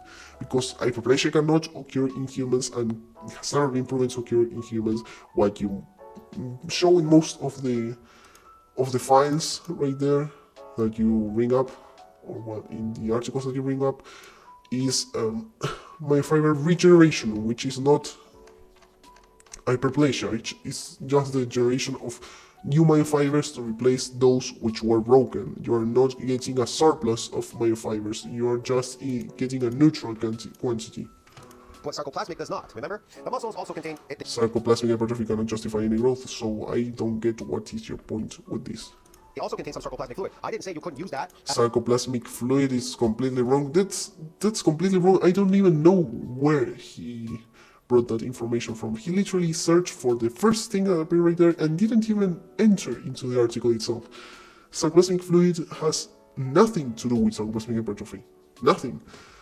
The fact that the sarcoplasm is made of fluid does not mean that when you increase the size of it, you are increasing the fluid of the sarcoplasm. That's debunked by his own article. As leverage to help, bust these muscles. You can do that. You understand me? But eventually later, you're gonna have to get rid of this shit. This fluid is an energy... Why? Because of reasons I am not going to specify. Energy resource that surrounds the myofibrillars in the muscle. Well, they help in packing as well, myofibrillar packing, like I said. But this technique to damage muscles and rebuild them... No, sarcoplasmic hypertrophy would do the exact opposite of packing, because the sarcoplasm, by your own standards, is increasing, but, well, he's completely wrong in everything he's saying. He's butchering literally every concept of physiology right here. If someone were to actually be a physiology expert, which I am not, he would be completely... He will try to take his eyes off his own skull after watching all of these videos. So they can become... Which is why I would thank you if you gave me a like and a subscription, because it's really tiresome to deal with these people in a daily basis. So that you can increase strength and density. If you want to increase strength and density, you gotta damage muscle fibers, bro. Not really. We have already talked about that. I won't say it again. We have already talked about how motor units actually provide... Well, an increase in motor units actually provide an increase in strength, and that's not fake strength. We have talked about it in other videos, and a lot of things related to that, so that doesn't make any sense. That's the only way. If you're not, forget it. But like I said, man, you're not even proving what you're saying. I don't know. It's up to people what they think, what their training is. I can't tell people how to train on my channel. I just tell people what I'm doing. I don't tell people what to do, okay, man? Then why you criticize them? Because you live by criticizing other people. People can all figure it out on their own. I'll see you in the next one. Don't think about that. Like, subscribe, support the channel. I'll see. Let's see what he says in his new video, which is 41 minutes in length. A lot. All right, friends, I'm back with another video, and it's T. And in this video, I want to talk about what makes muscle hypertrophy occur, or when does muscle hypertrophy occur? As you can see, I put it at 2x speed because it's 1 a.m. right here, so I don't have enough time to deal with all of this shit. So we will go through this video right here as fast as we can.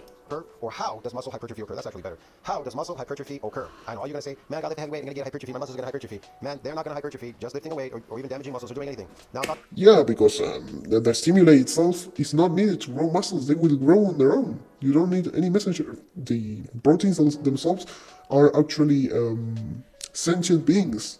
They know that they have to go somewhere. They don't need any kind of stimuli or any kind of messenger like hormones or factors to tell them where they have to go. What's an incredible argument. This is top-notch argumentation. talking about real. I'm not talking about glycogen loading. I'm talking about real muscles. Okay. Glycogen loading has nothing to do with sarcoplasmic hypertrophy, and even so, it wouldn't even be able to justify a growth greater than 3%. You can watch this video right here, which I explained that. So this is a report. This is NCBI. You know, the top here NCBI. Maximizing muscle hypertrophy, a systematic review of advanced resistance training techniques and methods. So they're going to tell you advanced resistance training techniques and methods to what? To maximize muscle hypertrophy. But the number one thing for muscles to hypertrophy is what?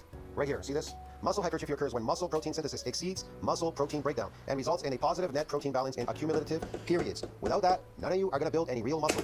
And with only that, you are not going to build any real muscle because you still need the stimuli for that to go somewhere. And if you are maximizing the amount of damage that you are getting, you are not going to get any muscle because all of that protein that you are synthesizing will go towards reparation and none will go towards increasing of size. We have already talked about that. We have the article right here, which is the article number 6.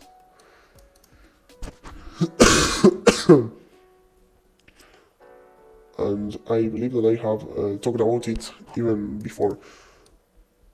We will now review another part of the article that proves the mechanism by which satellite cells activation posterior can happen without damage to myofibers. And we have another article here that proves that muscle hypertrophy can only start happening after a repeated bout effect has had its effect on the individual. So, well, debunked. Well, I'm not talking about eating carbohydrates and building these phony carbohydrate muscles. I'm talking about... You do have carbohydrates inside of your muscles despite not eating actual carbohydrates because of something called the Randall cycle, which turns fat and proteins into glucose for you to consume. About building real myofibular growth. If that's So you probably have a lot of sarcoplasmic hypertrophy. You believe that you don't have sarcoplasmic hypertrophy, but you probably do have a lot because protein and carbohydrates can, fat can and are actually turned into carbohydrates by the Randall cycle and the neoglucogenesis, which is another cycle that you can see right here.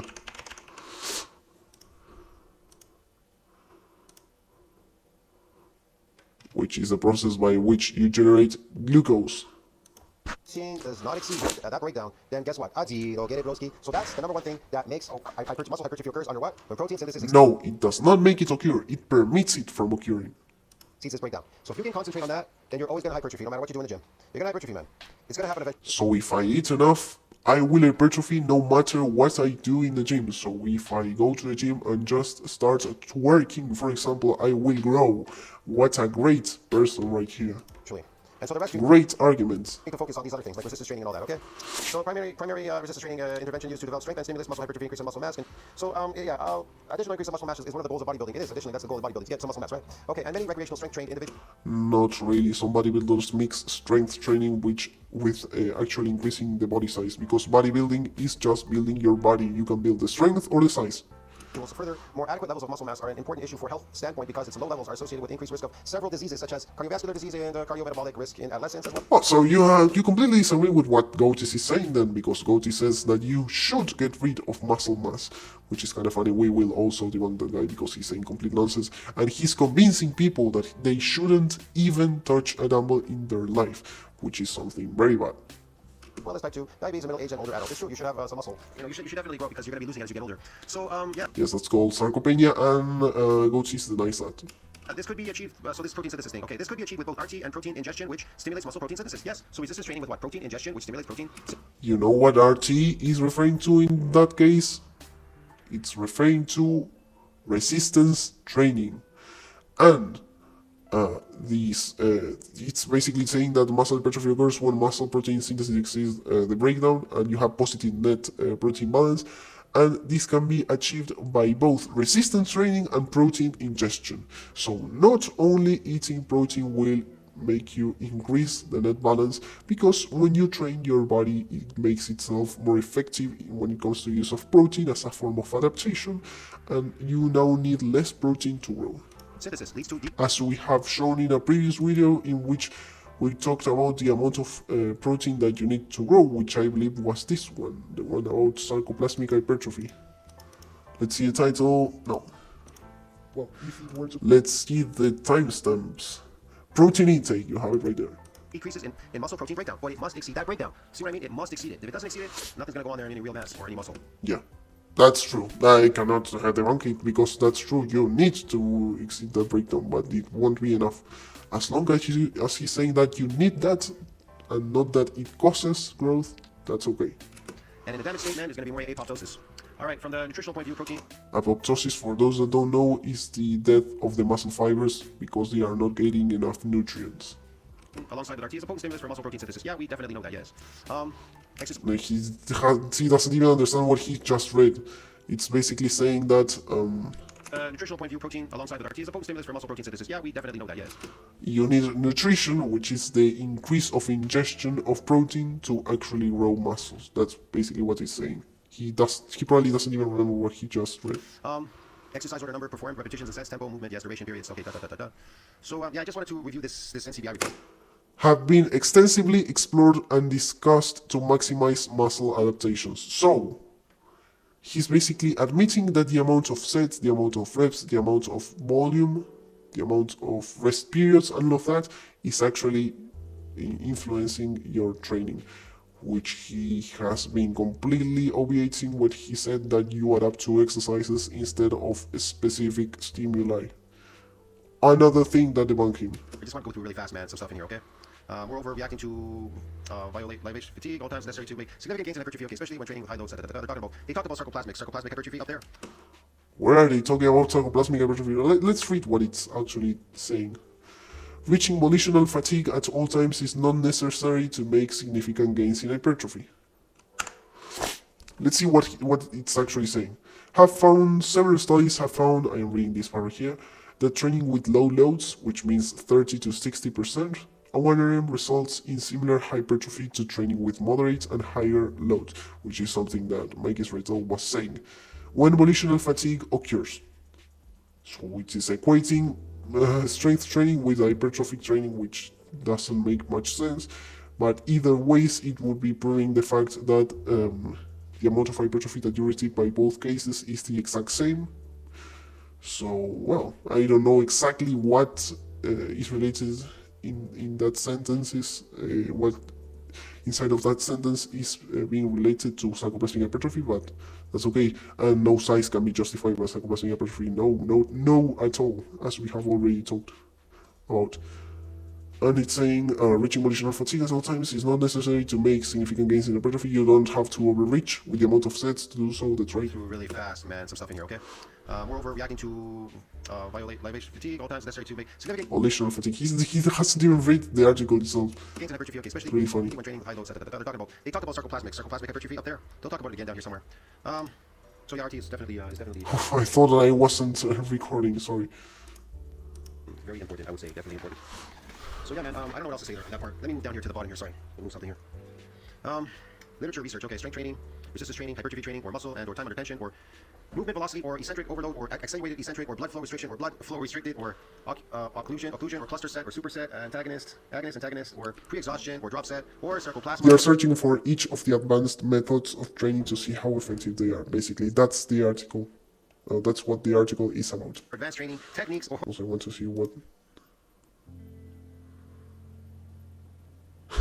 What's a good response to what I was putting in my videos? He's saying that my videos were really hard to watch, listen, and I'm not buying it, bro. His response was really nah.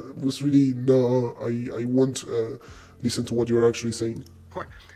Cross-sectional area or eccentric duration. There you go. There's so many things that are involved that you can get in hypertrophy. These are some of them that happen within this hypertrophy. Okay, man. So these things, a lot of things can happen there. Present view includes present original data. Okay, we don't need this.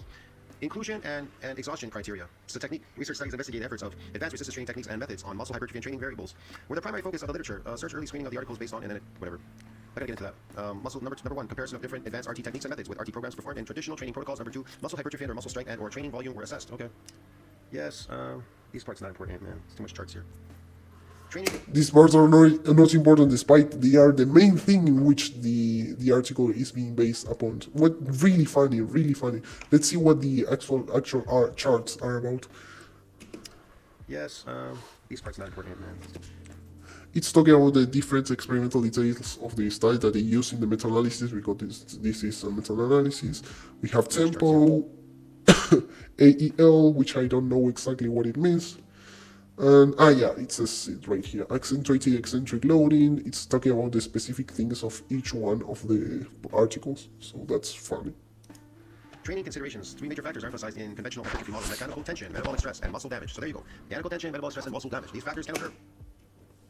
So, sorry, he just said in the previous video that mechanical tension was not related to hypertrophy.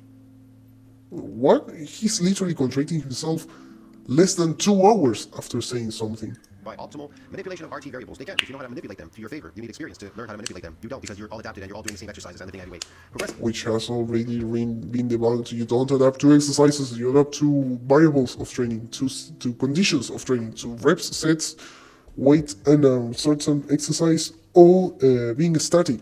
That's wrong. Excessive mechanical tension overload is considered one of the major factors of muscle growth and changes in muscle architecture. Well, yeah, when it's combined with the damage. These 3 are all combined with. You don't need damage, and damage is not being mentioned at any single point. It's talking about progressive mechanical tension, which I have already proved in my previous videos that does not need damage. Damage, okay, whatever. Well, you can get it without damage if you're adapted, the first 2, and you get what it says like it says up there.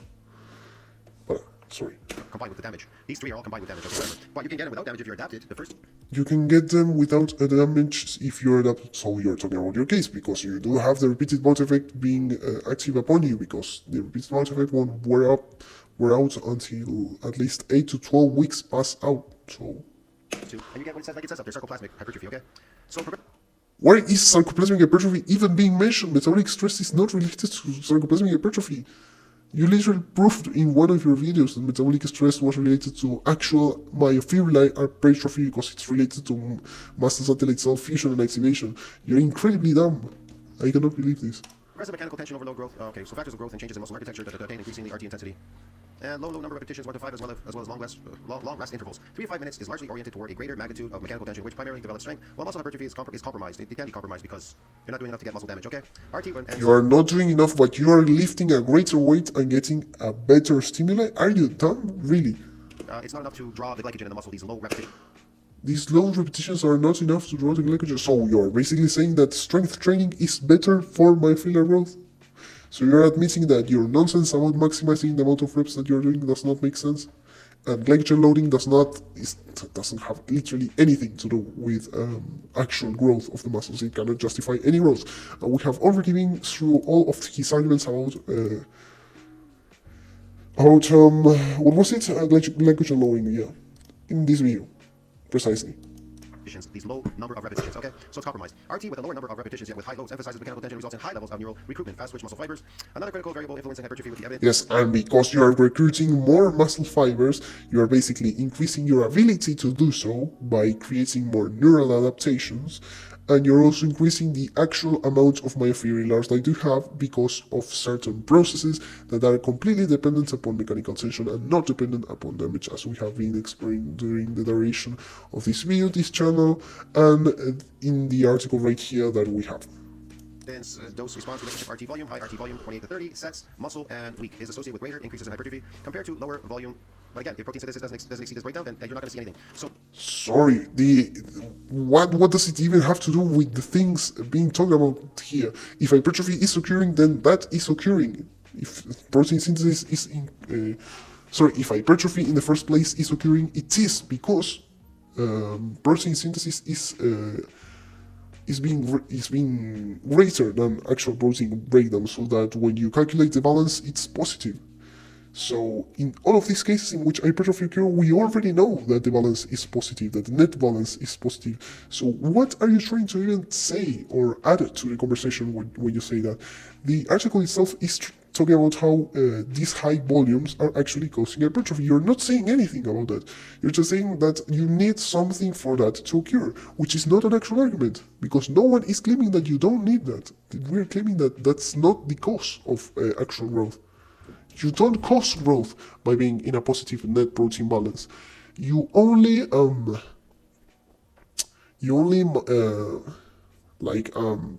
permit growth to occur. Like, it's necessary for growth to occur, but it's not sufficient for that to occur. 6 to 10 sets muscle weak in both untrained and trained populations. Okay. And finally enough, because those amounts of volumes cannot be achieved in a single day, he's basically admitting that multi-frequency training greater than 1 it's good for hypertrophy. Finally, Again, debunking himself, Moderate number of repetitions. because he's all about periodic lifting. 6 to 12, multiple sets, 3 to 6, moderate loads, 68% 1 RM, and short rest intervals of 60s. Between sets elicit greater metabolic stress. Yeah, metabolic stress. I don't want to stress myself too much, man, but yeah, okay. Significant increases in You have just proved that metabolic stress is strictly related to myofascial growth hypertrophy, definitely overstated. in your previous videos. There's a lot of increases. They talk about repetitions and stuff, your sets, repetitions, training, high, low, lower volume. 80% 1 RM, 3 sets, times 8 repetitions. He's butchering all the article. He's not actually reading it. This is terrible. This is a terrible performance. Leg extensions in young men considering training volume. Furthermore, implementation of advanced RT techniques could provide an additional stimulus, a breakthrough plateaus for trained subjects, and prevent excessive monotony in training. The most recent RT technique with methods frequently used. So the article itself is claiming that it prevents excessive monotony in training, which means monotony basically means to remain with the same thing all over the place. So when we are saying that something is monotonous, it's because it's very neutral. It doesn't have anything in particular. So when we are saying that the training regime is monotonous, we are saying that it's remaining fairly similar week to week. So when they're basically saying that this prevents excessive monotony in training, they are actually saying that these advanced training techniques, which he is against, are actually providing a form of going against these adaptations that the genetic beast is talking about, and go through them and actually grow and break through plateaus. So the article itself is, in this part, again, debunking him. It's really funny. Practitioners, okay. Attenuated eccentric loading, prolonged eccentric tempo cluster sets. I'm not interested in cluster sets. If you don't know what that is, you need to look it up. High load RT. I am not interested does not mean that it doesn't work. Combined with low load. I'm not interested in cluster sets or drop sets or fucking pyramid or any bullshit sets, bro. High, these you could call them. These maybe were advanced sets, maybe for sarcoplasmic, doing fucking.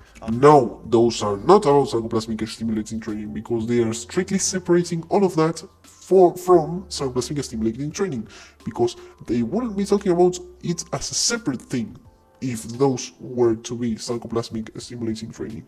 Lowering the weight to a lighter weight. That's not going to work in an adaptation trying to get muscle damage. Lowering the weight won't work, but you are doing like 50 reps per set, as you claim. So you're doing a weight that is incredibly far away from your 1RM. You're basically lowering your weight from your 1RM. So you're basically saying that your own training regime does not work. Keep going heavier, high repetitions. High RT combined with low RT under blood flow restriction. See, blood flow restriction, supersets, drop sets, pre-exhaustion, and what? Sarcoplasma stimulating training. And I told you, I'm not interested in fucking sarcoplasmic hypertrophy. But the article itself is talking about how these techniques are effective. This is literally talking about that. Muscles, guy. So when people do fucking supersets, drop sets, pre-exhaustion, it's all what? Sarcoplasmic stimulating training. It's all bullshit, though. No, it's not, because it's strictly separating the two things in the article itself. If it were to be sarcoplasmic stimulating training, then it wouldn't mention sarcoplasmic stimulating training as a separate thing. If those things were to be equal, then we wouldn't be differentiating the both things when we're talking about them. It does not make any sense. Okay, and they are not sarcoplasmic stimulating training. You have to prove that. You can't just claim that they are. These cluster sets, that's the same thing. So yeah, tempo eccentric technique. Prolonged duration eccentric phase of movement, duration, repetition, okay, whatever. Well, no, I'm not going to read that because it doesn't basically benefit my bias, as always, basically. Changes in the movement tempo during RT impacts the maximal amount of repetitions performed via set, obviously, because the amount of tension that you are increases per rep, so you're going to be more tired.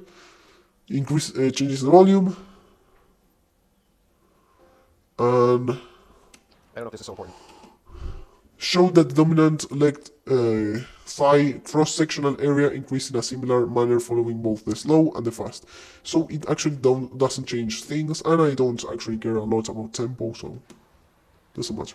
I'm not interested in that. I'm only interested in muscle damage stuff. However, studies indicate... Yes, I am only interested in what actually confirms my bias. You cannot make it any clearer. This is this is making me laugh my ass off. I cannot even express it in other words. The words themselves are not coming to my mind because this is impossible to express. This is hilarious. That's the word. Wide range of manipulation of duration of eccentric phase. Yes, they always talk about eccentric. They rarely ever talk about concentric. It provides what? All those currently... Just because the articles that you choose talked specifically about the eccentric phase does not mean that the concentric phase does not have anything to do with growing, because you are actually using your muscles. If you don't activate your muscles, how do you think that you are going to grow? The concentric phase is basically the phase in which you contract them. You need the concentric phase to grow. You won't grow if you don't have the concentric phase. whatever, it provides superior and you won't have any strength, because as you are not contracting your fibers, you are just going to grow useless myofibers that you won't be able to contract. If you want to grow useless myofibers, then you do it. I don't really care about it, but that's not right. Stimulates for muscle hypertrophy from a practical point of view, yeah, it does. Duration of these eccentric phase movements, whatever. Accentuated eccentric loading method. This is another training method, okay? This is a training method. Another useful method that can be used during RT based on eccentric contractions includes accentuated eccentric loading, AEL. If you don't know what that is, you should look it up. This training strategy is based on the muscle's ability. You didn't even know what it was in the first place, so you shouldn't be talking about people informing themselves about these things if you don't even know about them in the first place. That's hypocritical to say the least. The training strategy this training strategy is based on the muscle's ability to generate greater force during maximal eccentric. Yes, you can generate greater force because the amount of leverage that you have is greater, versus other types of contraction. The use of weight releasers allow for overloading. It's based on common sense. If the lever itself is completely extended and doesn't have any part of it like moved up or down, you are going to have to make more to exert a greater force for the lever to turn over. So it's common sense, no? Right. To generate greater force during maximal eccentric, 20 to 60%. Well, yeah, I've done it as much as 85. I'm pulling 85% of my max lift at extremely high repetitions. But okay, let's go. You are not lifting 85% of your max lift at high repetitions. That I don't even have to see your training to confirm that that is wrong. Why? Because you would be actually be saying that just by decreasing 15% from your 1RM, you can increase like 200% the amount of reps that you can do. That doesn't make any sense. It would only make sense for the first reps, because it makes sense that when you decrease 10 kilograms from your 1RM, you can do 2 reps, which is exactly 100% more. But if we're talking about 50 reps, which is what this guy does, we're talking about an increase in more than 5,000% by just decreasing 15% the amount of weight that you're using. Doesn't make any sense at all. No human in the entire world can do that. Go 20, 60. Various other types of contractions that the use of weight releasers allow for overloading the muscles during the eccentric phase. The movement due to its specific construction. Well, some people use chains, right? Or bands and chains, but that doesn't really work because you're offloading it. You should, if you were to load more on the You're offloading? What is even that word? When you're using chains of anything like that, you're trying to build functional strength. When you use chains, you're trying to build your stability so that your bench press itself gets better. Obviously, doing that alone does not make any sense because that's a complementary exercise. But what are you even saying right here? Going down as opposed to going up, you'll get stronger. Here, this is how it works, okay? So. But what? Sorry, he's saying, well, his argument is the eccentric is more important than the concentric, therefore you shouldn't use chains. It makes as much sense as saying that you shouldn't drink water because the ocean is blue. That doesn't make any sense. So on the force reduction, on the concentric movement, it's going to be really difficult. It's always difficult. Concentric's difficult to push against gravity, but it's going to be a lot easier. But the eccentric itself, the part important about the eccentric is the part in which you push up, being in a stretched position. If you don't push up, your muscle fibers won't be activated, nor, in this case, which is what you want, damaged. So it doesn't make any sense for you to omit the concentric part of the movement. Moving the weight downward in a down position. And take this into consideration. I am not even using my articles and the things that I have right here, and I am debunking everything that you say. So you can always go heavier and push against gravity, but it's going to be a lot easier moving the weight downward in a down position. So you can always go heavier in a down position. Yeah, go heavier and therefore being unable to actually produce strength and unable to actually recruit muscle fibers. What a great strategy. That will get you. I actually, at least myself, I use them while I am doing drop sets from pull-ups. When I am doing pull-ups with, 20 kilograms, 15 kilograms, for example, more than my body weight. I know that that's not a lot, but I am trying to increase my strength in pull-ups. And I am doing, 8 to 10 reps, for example, which is the range that I usually use in pull-ups.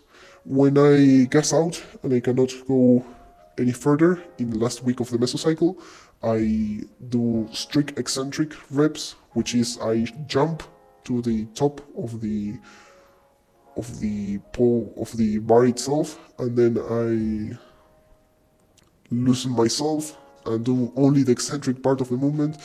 But it only works in a situation in which you have been already exhausted a lot, and it doesn't provide a lot of more significant gains and well, the eccentric itself, it's important, but not as much as he's trying to make it sound like. More muscle damage in the muscle.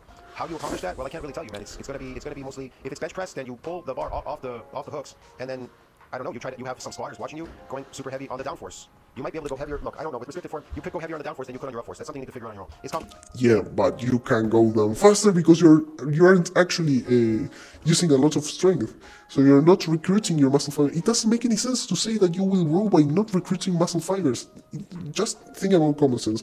Without any of the articles that I have right here, and the previous videos that obviously prove him wrong, it doesn't make any sense what he's saying. It doesn't make any sense. It goes completely against common sense. Complicated, okay. Obviously, quantum mechanics go also against common sense, but we are not talking about quantum mechanics. We are talking about a crackpot on the internet, so that's different. Induced muscle. Okay, so the use of high loads during the eccentric phase of movement is associated with significant exercise-induced muscle damage. Yes, that's what I was just talking about. And mechanical tension. Yes, but just because he's making something very funny right here. He's doing a fallacy that Goatees talks about a lot. It's funny because he also commits it, but I don't care. He's talking about correlation does not imply causation. Just because it is associated with muscle damage and it's also associated with growth does not mean that the muscle damage that it's producing is producing the growth that the eccentric itself is producing. You have like a triangle. Let's say you have the muscle damage, you have the eccentric part of the movement, and you have muscle growth. So we have the eccentric part of the movement that regulates muscle damage and growth. We cannot make this connection out of nowhere between muscle damage and growth just because the eccentric part of the movement is related to both. That's a non sequitur. Doesn't make any sense. Yes, which have been associated with hypertrophic response. So that's what they're doing there, okay? Yes, damage only in the first parts of the training and also even in the first parts of your training regime, let's say. You are not going to grow a lot because you don't have the repeated bounce effect, and as we have already talked about, and as I have already pointed out with the article that I have in my file right there, the repeated bounce effect itself is needed to grow. So these newbies are not going to grow that much because all of those proteins that are being synthesized are going to go to just repair the muscles, not grow them. The protocols did not promote, furthermore, the muscle damage still induce similar muscle hypertrophy in comparison with those protocols that promoted initial muscle damage. Yeah, it's usually muscle damage happens to untrained muscles, unaccustomed, and unfamiliar forms. That's the basis of muscle damage. He has just read through something that contradicts him directly and he hasn't even noticed. Furthermore, resistant training protocols that did not promote significant damage still induce similar muscle hypertrophy in comparison with those protocols that promoted initial muscle damage. Just by watching that, by saying that, you're completely debunking yourself, and you cannot justify by saying glycogen loading, sarcoplasmic hypertrophy, because we have already been through that, and that's not enough of a response because you cannot justify any great amount of growth, any greater amount of growth than 3%. So that doesn't make any sense. Sarcoplasmic is not based on that. It can happen with any of these variables, okay? Yeah, but sarcoplasmic hypertrophy is not what you're getting because you're getting a growth similar to the amount of growth that you're getting by strictly myofibrillar growth. And as you're saying, myofibrillar growth is significant growth. And sarcoplasmic hypertrophy, as we have proven, cannot justify something similar to significant growth. So sarcoplasmic hypertrophy is not occurring in this case to justify all of that. Because it's phony muscle growth. It's based on ATP. ATP is a molecule of energy. It cannot make your muscles greater in size because the amount of ATP that you can store inside of your muscles, which would be stored inside of your glycogen. Well, you can vary the amount of glycogen, but you're not increasing the size of your muscles because of the addition of more ATP. You are increasing the size of your muscles because of the addition of glycogen. Those are two different things. Even though glycogen contains ATP, the increasing glycogen itself would make your muscles increase in size, and even though it would only increase them a max of 3%. That's it. We're talking about growth, long-term growth, which also, in the same way that glycogen loading cannot justify any significant growth, cannot be justified by glycogen loading because glycogen loading is not cumulative. Which means that when you glycogen load and you make your muscles bigger, they will, after that, get smaller. right? That's common sense. So this size that you gain with glycogen, this supposed size that really cannot be greater than 3%, as I am talking about, and as I have proven in my video about sarcoplasmic hypertrophy, this size that we are talking about will not accumulate, and therefore throughout an entire year they will not see any increase in size of their muscles. That's it. So if they are seeing an increase in size of the muscles, we can perfectly deduct that it was not because of glycogen loading, it was not because of sarcoplasmic hypertrophy, because of all of the reasons that I have already given, because the cytoplasm occupies a very small region of the fibers. I can show you that without any problem. Let's search for NCBI, sarcoplasmic hypertrophy unicorn. And if we go inside of this article, you can see, oh, it's not loading. Let's use this image right here.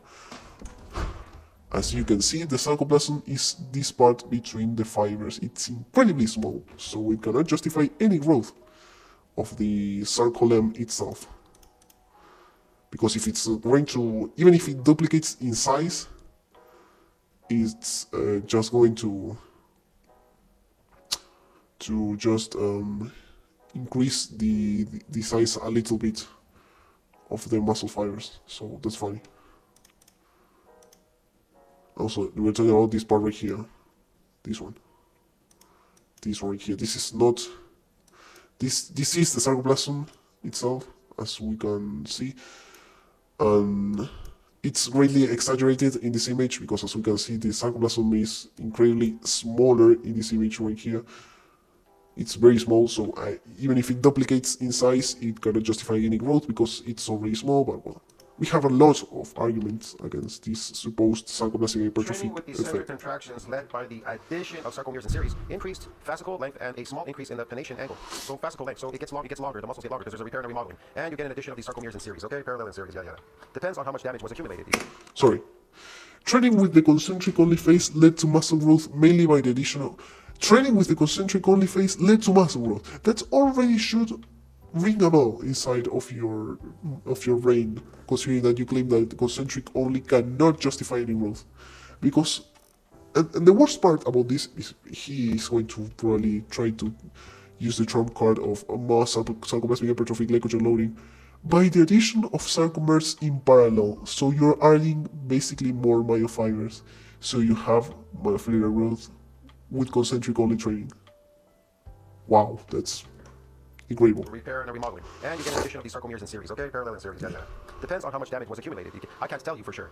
Furthermore, not at all. I never mentioned damage.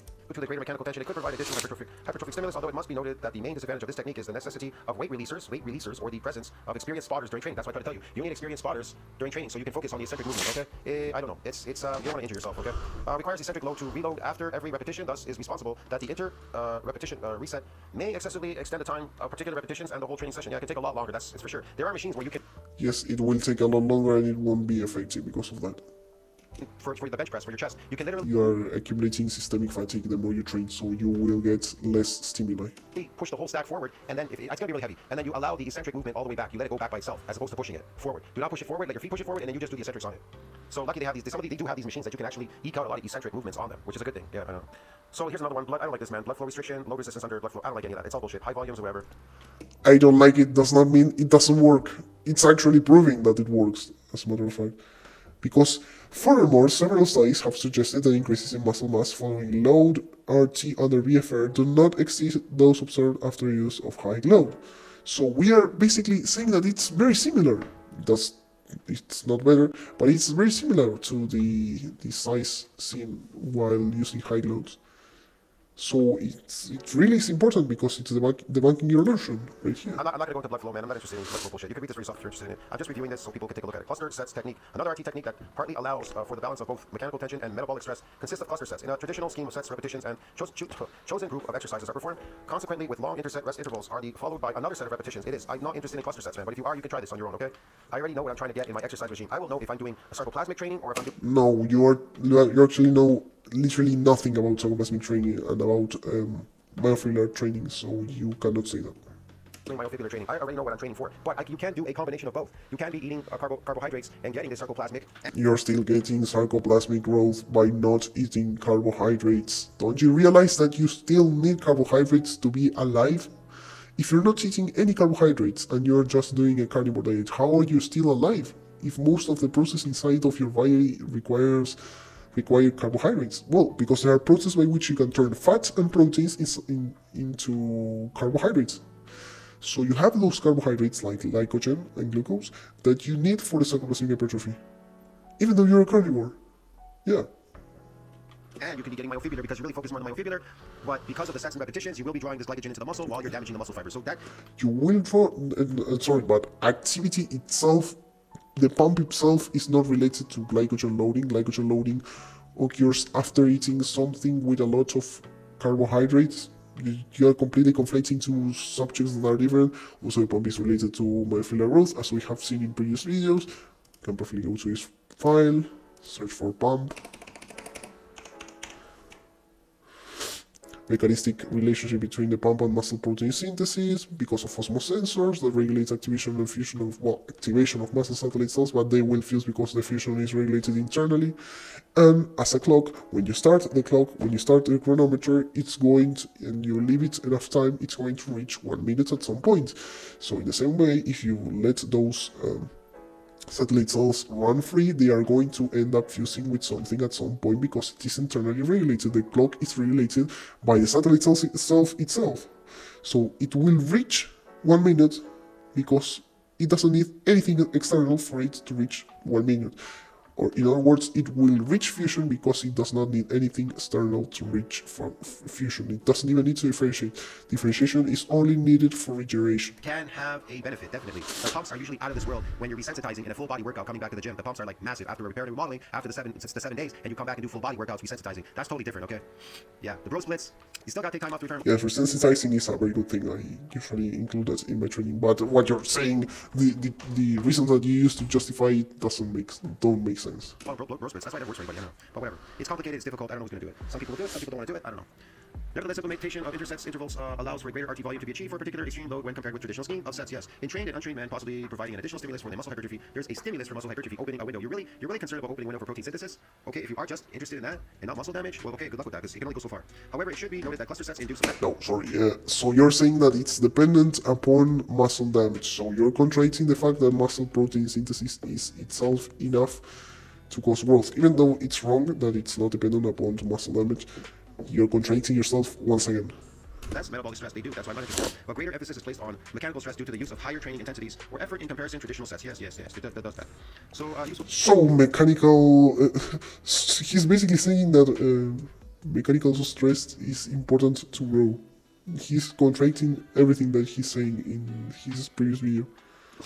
And it's important to cause myofibrillar growth. You can watch my previous videos, we already talked about that. I won't repeat myself. High volume sessions of high loads while keeping the time efficiency of training volume time. Furthermore, cluster sets may serve as an alternative to traditional sets for promoting muscle hypertrophy over time duration per load. Like I said, not interested in cluster sets growth, but whatever. Exercise induced muscle growth. Yes, maybe it will, maybe it won't. If protein synthesis doesn't exceed this breakout, then it's not going to induce fuck all, man. So supersets and pre-exhaustion technique. Yes, you're not going to induce an increase in muscle size if you don't have enough protein. That's common sense, but it's not the cause, as he always confounds. Oh, this is really shit, man. This is more sarcoplasmic training. So supersets and pre-exhaustion during... This is more sarcoplasmic training, so he's already poisoning the well because he doesn't have any proof that that's sarcoplasmic training. RT can be defined as a pair of different exercises sets performed without rest. They can. There's sets performed without rest, but you got supersets, right, without rest.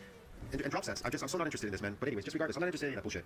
So antagonist muscle... Which does not mean that this doesn't work. You're trying to teach us about what works for growing muscle, not about your personal preferences. Agonist muscles, the alternating upper and lower body muscle groups, yes, consecutively followed by a recovery period, definitely. I would have to agree with that. So, consequently followed by recovery period, pre-exhaustion involves performing a single joint before a multi-joint exercise for the same muscle group. Dumbbell fly before the bench press. It's just going to read this and say it proves me right, despite literally not understanding a single word of the article itself. I guarantee you. I will even bet all of my savings that it will occur. Yeah, you guys already know what these are, supersets, man. Drop sets. I'm not interested in this. It doesn't do anything. It's not for muscle damage. It's great for... It doesn't do anything, even though it increases the stimuli that you're receiving. what a great way with arguments. He's saying that it doesn't do anything for damage, which is completely wrong, because if you are training after completely exhaustion of your muscles, then you're going to increase the amount of damage that you receive. After that, if you keep training with not enough of a rest period. If you do it after 15 seconds of your preset, if you're trying to do a mere rep set or a superset, for example, a rest pause, it will be not a superset. If you're trying to do a rest pause, for example, in that case, your muscle itself will already be very challenged. You will have a lot of calcium accumulated, and it will be incredibly disrupted. So if something is already disrupted, it's common sense that if you disrupt it even more, it will break. Obviously, if you have the repeated motor effect, it won't occur that much, but it will still occur. But it will cause damage. If you really want damage, then do drop sets, do rest pause, do all of that, because we're talking about short rep ranges and damage and tension while having the muscle itself compromised. So you will cause damage. It makes sense. Either way, we are not trying to search for damage when growing, because damage leaches resources from growing to reparation. So it doesn't make any sense. You have to always distinguish between these two things. I don't know if it's going to be shown in the video. Yeah. You have to distinguish between these two processes, which are regeneration and growth. They both take resources from the same square, right? In this case, we have as much regeneration as the amount of growth that we have. If we do this, and the area of this thing must remain the same, then we will have more protein available for growth.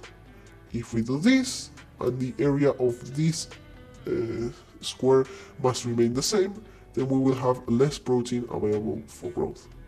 So, if you understand what I'm trying to get to, the amount of protein that you can synthesize is finite. So if most of it is used for just regeneration, you won't have more. You won't have a lot of it available for just growth, which means that you will grow less. Common sense. Sarcoplasmic bullshit, whatever training. Yeah, not proving that it's sarcoplasmic or anything like that. We don't like to do that in this channel, which is Genetic Beasts channel. Not interested in that. Drop sets and sarcoplasmic again. Drop sets. See, this was what was this? Drop sets and sarcoplasmic stimulating training. Not drop sets are a kind of. You're talking about two different things. This was supersets. Supersets. Maybe yeah, you could do some superset. I guess you could do some. The superset thing, man. Fuck. All right. So we know that supersets are like followed by another exercise. Like it said there, you're doing shoulder flies and then you follow up with bench pressing. That's kind of stupid. You know that? Really, it is. It's kind of stupid. You should focus on one thing at a time. Again, that would lead more like. But are you dumb? Why would you? What would be the negative aspect of that? He's saying that it is negative. It's bad, basically. What would be wrong about it, apart from the systemic fatigue? What systemic fatigue would you accumulate by doing lateral raises? If you're doing flat bench press and you're alternating with lateral raises, for example, what systemic fatigue are you going to accumulate? Who accumulates even any form of systemic fatigue by doing lateral raises? It would be a different thing if you're trying to do a drop set with deadlifts and hack squats. That's completely different. You will die if you try to do that. But in these cases, it doesn't make any sense for him to criticize them. It's sarcoplasmic. It's just stupid training. I'm sorry. This is bad. It's just sarcoplasmic, and we are not going to prove that. And it's bad, man. Why? Well, I don't know. I don't like it. What a good YouTuber we have right here. Okay, so drop sets again. You're doing a heavy weight and you're dropping it to a lesser weight, a lighter weight. That's stupid. You should be going heavier or go really heavy and do high repetition work and then drop. But you just care about damage. Why would you care about the amount of weight that you're lifting if you say that it is not related to your actual growth? So when it actually benefits your argument, weight is important, but when it actually doesn't benefit your argument, weight is not important. No, I am baffled by this. drop their repetitions. I told you that before. Some people have mentioned that on the internet. You'll hear them talk about it sometimes. I just know this out of experience. I don't need to hear somebody or know that they told me this. I just from experience, I discovered it by myself. If you're talking about experience, then why are you bringing up articles written by scientists? If you want to just stick to your own anecdotal evidence, then why do you bring this kind of evidence that doesn't even support you in the first place? Doesn't make any sense. Myself. That's how I know about muscle damage and all these techniques. I knew about them a long time ago, man. So drop sets and sarcoplasmic stimulating training technique. So when you see people doing drop sets in the gym, what are they stimulating? Sarcoplasmic hypertrophy. Yeah. No, it's talking about drop sets and sarcoplasmic stimulating training technique. Not about the two things being the same. If I am talking about apples and dogs, I am not saying that apples are dogs. Doesn't make any sense. It is never going to damage any muscle. It'll fatigue you, and it'll stimulate sarcoplasmic, which is artificial muscle growth. Okay, dude? You don't want that. Similar to drop sets, sarcoplasmic stimulating training consists of sets of exercises. Similarly to drop sets, that's already giving the hint that they are two different things. Because if they were the same thing, then they wouldn't be talking about similarly occurring things. Okay? They are talking about the two things being different because they are saying similarly to. So basically they are saying that something that occurs here is happening in the other case. So we are talking about two different cases. Perform the 70 to 81 RMA volitional fatigue and then repeating this protocol twice more with 20 sets rest intervals in between. The next set is to reduce the external load by 20% and just because they are similar does not mean that they achieve the same thing, just to mention. Perform an additional set with 4010 tempo following with 20 rest intervals, 20% of the external load is reduced again, and a set with 4010 tempo is completed to volitional fatigue. See, there you go. You're fatiguing muscles, so you're gonna get more sarcoplasmic. I'm so not interested in this, bro. You are fatiguing muscles, which is the same thing that you're trying to do with your own training. Are you dumb? When you're actually trying to give some stimulate to your muscles, you must fatigue them. You must give them some kind of fatigue because otherwise they haven't worked anything. Let's put it in other terms. If you are not actually, if someone will only break a wall, for example, and don't take this as an example to try to support damage because as we know, damage does not behave this way. You do not need damage to grow. If someone will revealed a wall as strong as the amount of damage that it received in the previous attempt. If you hit it a lot, it's going to grow even stronger. This does not happen with damage, right? If you decrease the stimuli, you know that the wall won't be greater the next time. So it doesn't make any sense what you're talking about right here. Whatever. If you're interested in it, you can read this section. Limitations. The present review has several limitations that should be addressed. The majority of included studies did not control nutritional intake, which can affect the magnitude of muscle adaptation. So this is probably the most important thing, and I've emphasized this numerous times on my channel, bro. I'm going to emphasize it one more time. The limitations of hypertrophy. The present review has several limitations that should be addressed. And what are they? The majority of included studies did not control nutritional intake, which can affect the magnitude of muscle adaptations. It can affect it. Okay. Another limitation relates to studies that examine the influence of advanced methods and techniques on training variables. Which does not mean that the muscle growth that they receive is sarcoplasmic or not. We can discard that because sarcoplasmic hypertrophy cannot justify any significant amount of growth. Did not analyze hypertrophic responses and/or strength improvements, which would be the basis for explaining their efficiency. In addition, only one study directly compared the responses between trained and untrained participants. So it was a huge study. I don't know. Conclusions: considering the aforementioned studies, effective hypertrophy training, oriented training should compromise a combination of mechanical tension and metabolic stress. It always does, man. This is stupid shit. In summary, so now mechanical tension and metabolic stress is needed for your training regime, despite you have just said that they don't serve any purpose. I really don't get why you have this need to contradict yourself with everything that you say in every video. It doesn't make any sense. At least to me. People seeking to maximize muscle growth should be hypertrophy-oriented resistance training consisting of multiple sets of 3 to 6 of 6 to 12 repetitions. Yeah, I would say 6 to 12 repetitions or 5 times 12. Okay, with short rest intervals. So now 6 to 12, but you were saying that you did 35 to 50 reps? What? Not being very consistent with what you claim you're doing. While you exercise. 60s and moderate intensity of effort, 60 to 80% 1 RM, and I usually do 60 to 80, and it wouldn't be 1 RM, it'll be like really high repetition, with subsequent increases in training volume. Oh, and then you're not doing 60 to 50, 80% of your 1 RM if you can do that much amount of reps, as we have mentioned before. It would be rational to say that. The training volume would be, the sets as opposed to reps would be 12 to 28. So 12 sets, muscle per week, 12 to 28. Well, that's quite a bit, yeah, I guess, I don't know. I guess these are the repetition range. I can't really say, they didn't say 12 to 28. And it could be 12 sets, I can't really say, maybe 28 sets. So between 12 and 28, what? Sets or reps? Sets. It's sets. Moreover, trained athletes may consider integrating advanced resistance training techniques and methods to provide additional stimulus to break through plateaus. Yeah, you want to know how to break through plateaus? Protein synthesis exceeds that breakdown, and you're going to bust right. That's just the primary need to grow muscles. That's not what you need to be stronger. You can perfectly grow your myofibers without actually being able to recreate more of the myofibers that you have available to yourself. So you can be bigger and not stronger. What I don't even see what's the purpose of this right here, because I know that he's trying to put this forward to reply to my previous comment, and because he has literally banned me from his channel. But I don't get what he's trying to do with this, because it's not supporting his case in any way. Those plateaus, and any of these things that you do will get you what you want in hypertrophy, but how they get you there are all different. They don't get you there all the same way, okay? So evidence suggests that some beneficial effects, Which doesn't matter for the purposes that we have, because, as you say, we only care about results. so select RT techniques, especially in the case of training volume, time efficiency, intensity, effort. Furthermore, most techniques and methods did not show a superior hypertrophic response compared to the traditional approach. Well, I like traditional, I don't care. It may serve as an alternative to prevent monotony, or it could improve readiness monotony. See, people, they're adapted, they're doing the same stuff and it's boring, so they're trying to give you something here to do something different in you, and maybe you can eke out some new adaptations, okay? To maintain high time So now it's good. efficiency in training when time limitations exist, the use of agonist, antagonist, upper lower body supersets. Yes, that's the main point of using advanced training techniques. I am not going to do 12 sets of calves in a single workout, but I will do them if we are talking about rest poses, for example. I remember that I recommend you to really lower the weight on calves. I was doing like 125 kilos with the calves, 12 reps I believe, and I wasn't seeing literally any growth on my calves.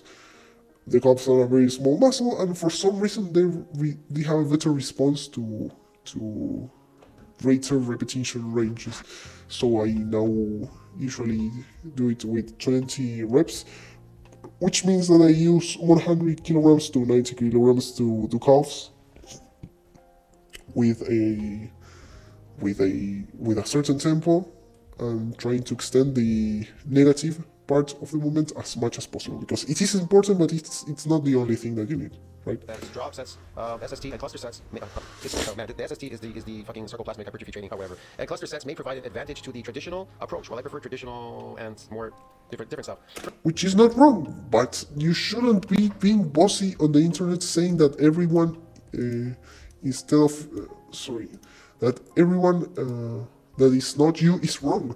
You're literally calling out everyone for being wrong when you're just talking about your own opinion. It doesn't make any sense what you're saying right here.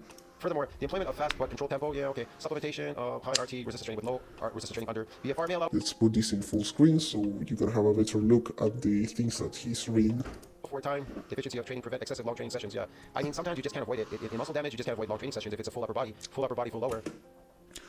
But if you realize that the more sets that you put inside of a session, the greater the damage that you're going to receive, and therefore less resources that you are going to have left for just growing, right?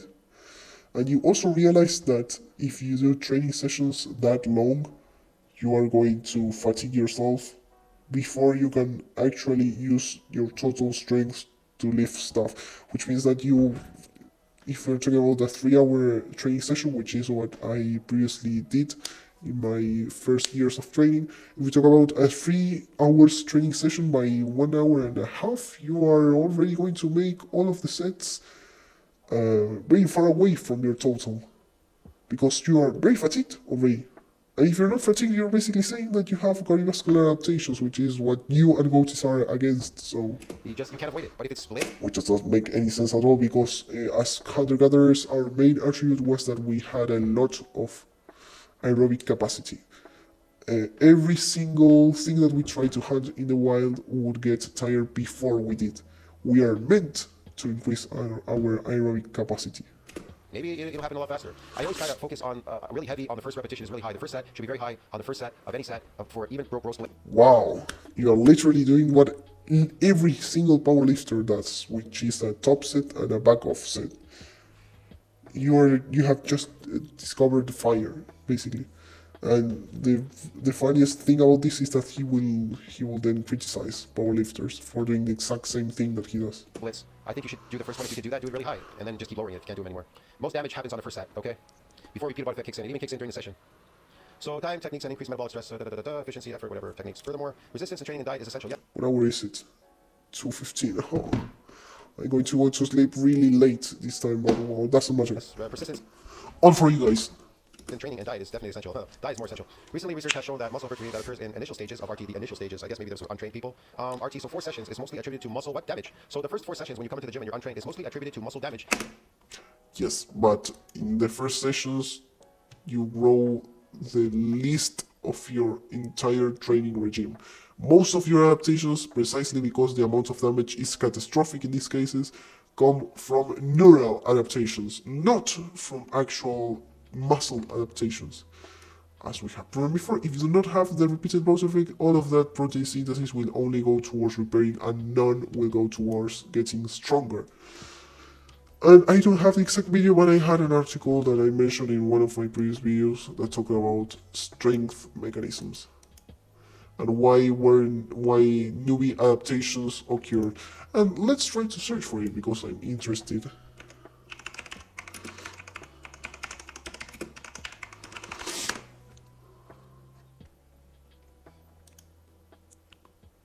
Let's see what Menno Henselmans, which is a very good YouTuber, says about this. Even in our modern era, where total knowledge doubles roughly every year, we only skim the surface of what's known in certain areas. When you start training, you get a meet and greet with the lovely newbie gains. These initial gains come fast. In the past, these strength gains were attributed to increased recruitment and synchronization of the motor units. Blah blah blah. Increasing neural drive stands without a doubt as a contributor, which is one of the main things that I am talking about. Although motor units can be fired independently, the notion of intramuscular coordination seems less plausible. As I already said in one of my previous videos, the coordination that you have with your muscles does not determine the amount of weight or strength that you can be pulling. It makes the movement less redundant because you are deleting steps that you don't actually need to lift that weight, but doesn't make you stronger. This coordination itself does not make you stronger, but the increased recruitment and synchronization is obviously one of the main reasons why you get stronger. As a matter of fact, you have right here the graph, and as you can see, the hypertrophy that you get right here is far less than the neural adaptations that you get. Induced cell swelling with the majority of strength. Well, I have to also summarize this article right here. I will summarize these 2 articles that I wrote here, and we will see if it actually contradicts any of the things that they say. But most of the things that I say in my videos are based upon Menno Henselmans, which is a very good science communicator about hypertrophy. Gains resulting from neural adaptations 8 to 12 sessions within the latter phase of RT. 6 to 10 weeks muscle growth Let's put this in the full screen. The dominant factor. It becomes the dominant factor. And then this muscle damage drops off.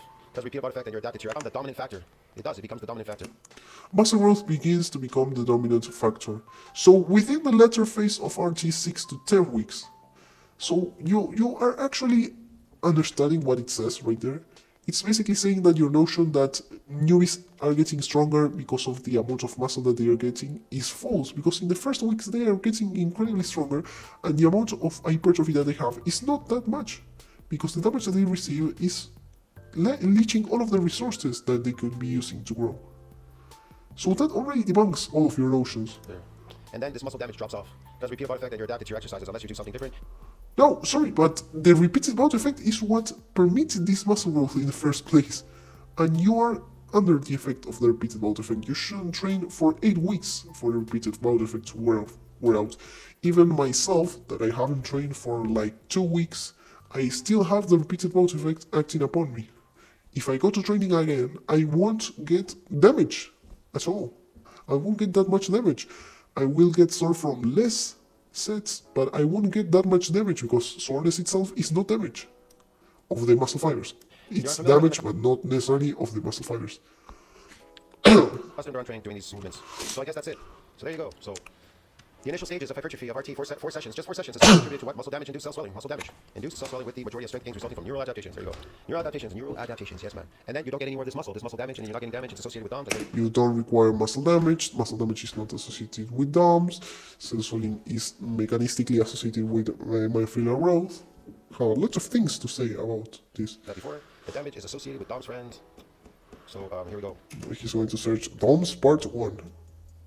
It's my exact prediction, and I've already debunked the fact that DOMS is related to muscle growth. To muscle damage, sorry. I knew it. So this is DOMS part 1. It's a type of ultrastructural muscle injury, and when you go down here, it tells you, hold on a second. Although the exact physiological pathway remains unknown. Not muscle injury. This was already addressed in the article that talked about DOMS. Primary mechanism is currently considered to be the ultrastructural damage of muscle cells due to what? Is considered, but that's not necessarily the case. A general consideration of that, a consensus about something does not determine the truth of it. Obviously, if we're not talking about such an obvious thing like the Earth not being flat, for example, right? But unfamiliar sporting activities or eccentric exercise, which leads to further protein degradation. And even flat earthers know more about fitness than this guy right here. I know a certain flat earther that probably you don't actually know about, which is Flatzoid, which actually does train better than this guy right here, even though he's incredibly small and he has started training just some recent time ago. He's training better than this guy right here. It's really funny. Apoptosis and local inflammatory response. So yeah, protein synthesis needs to exceed that breakdown. Now, the development of clinical symptoms is typically delayed peak soreness at 48 to 72 hours post-exercise. But however, even though after 72 hours this delayed pain goes away, you're still in a repair and remodeling mode to the end of the week. You can't just go in and exercise. It won't damage. Sorry. Let's repeat all of the argument and try to dissect it, because it's completely nonsensical. Peak soreness at 48 to 72 hours post-exercise. But however, even though after 72 hours this delayed pain goes away, you're still in a repair and remodeling mode to the end of the week. Not really. Not true at all. Let's go to my article right here.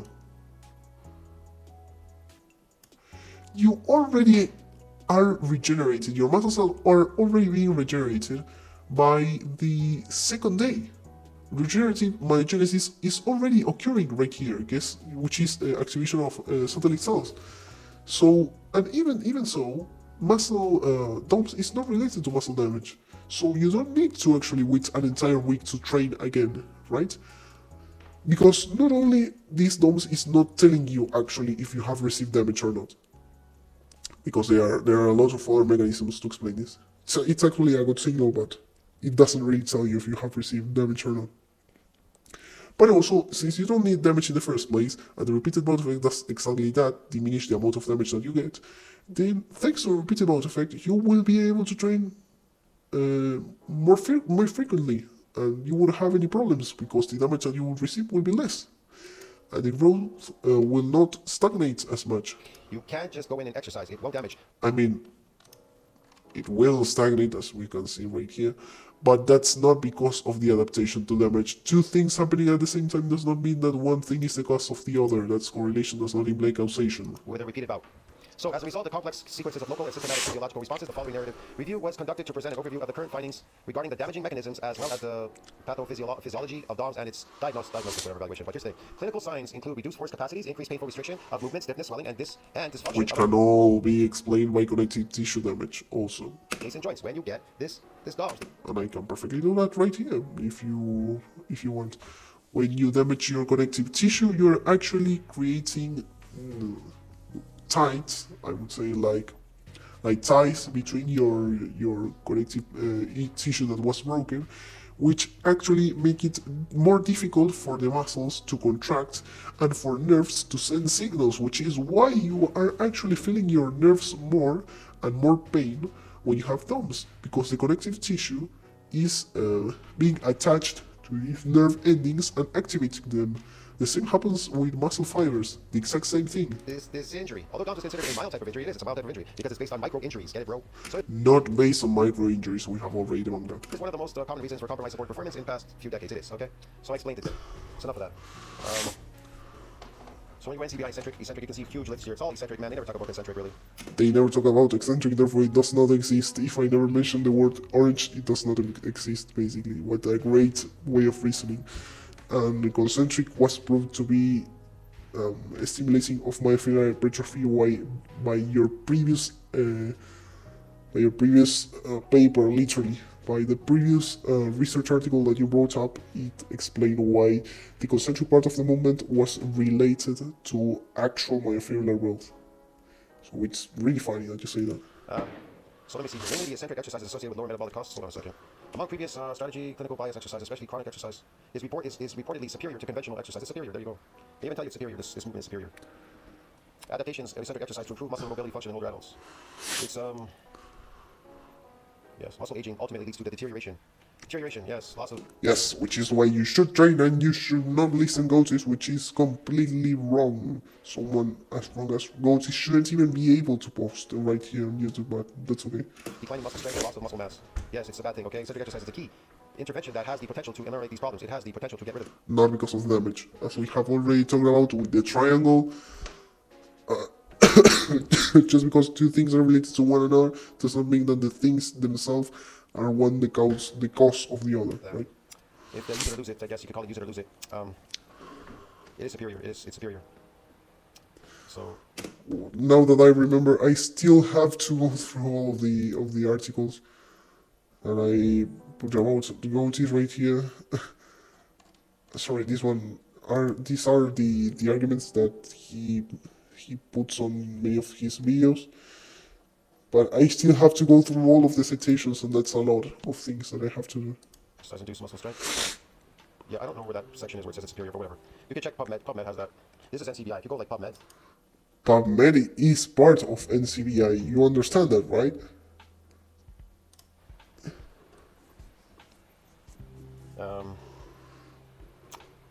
Yeah, hold on a second. I don't know if I can find it here.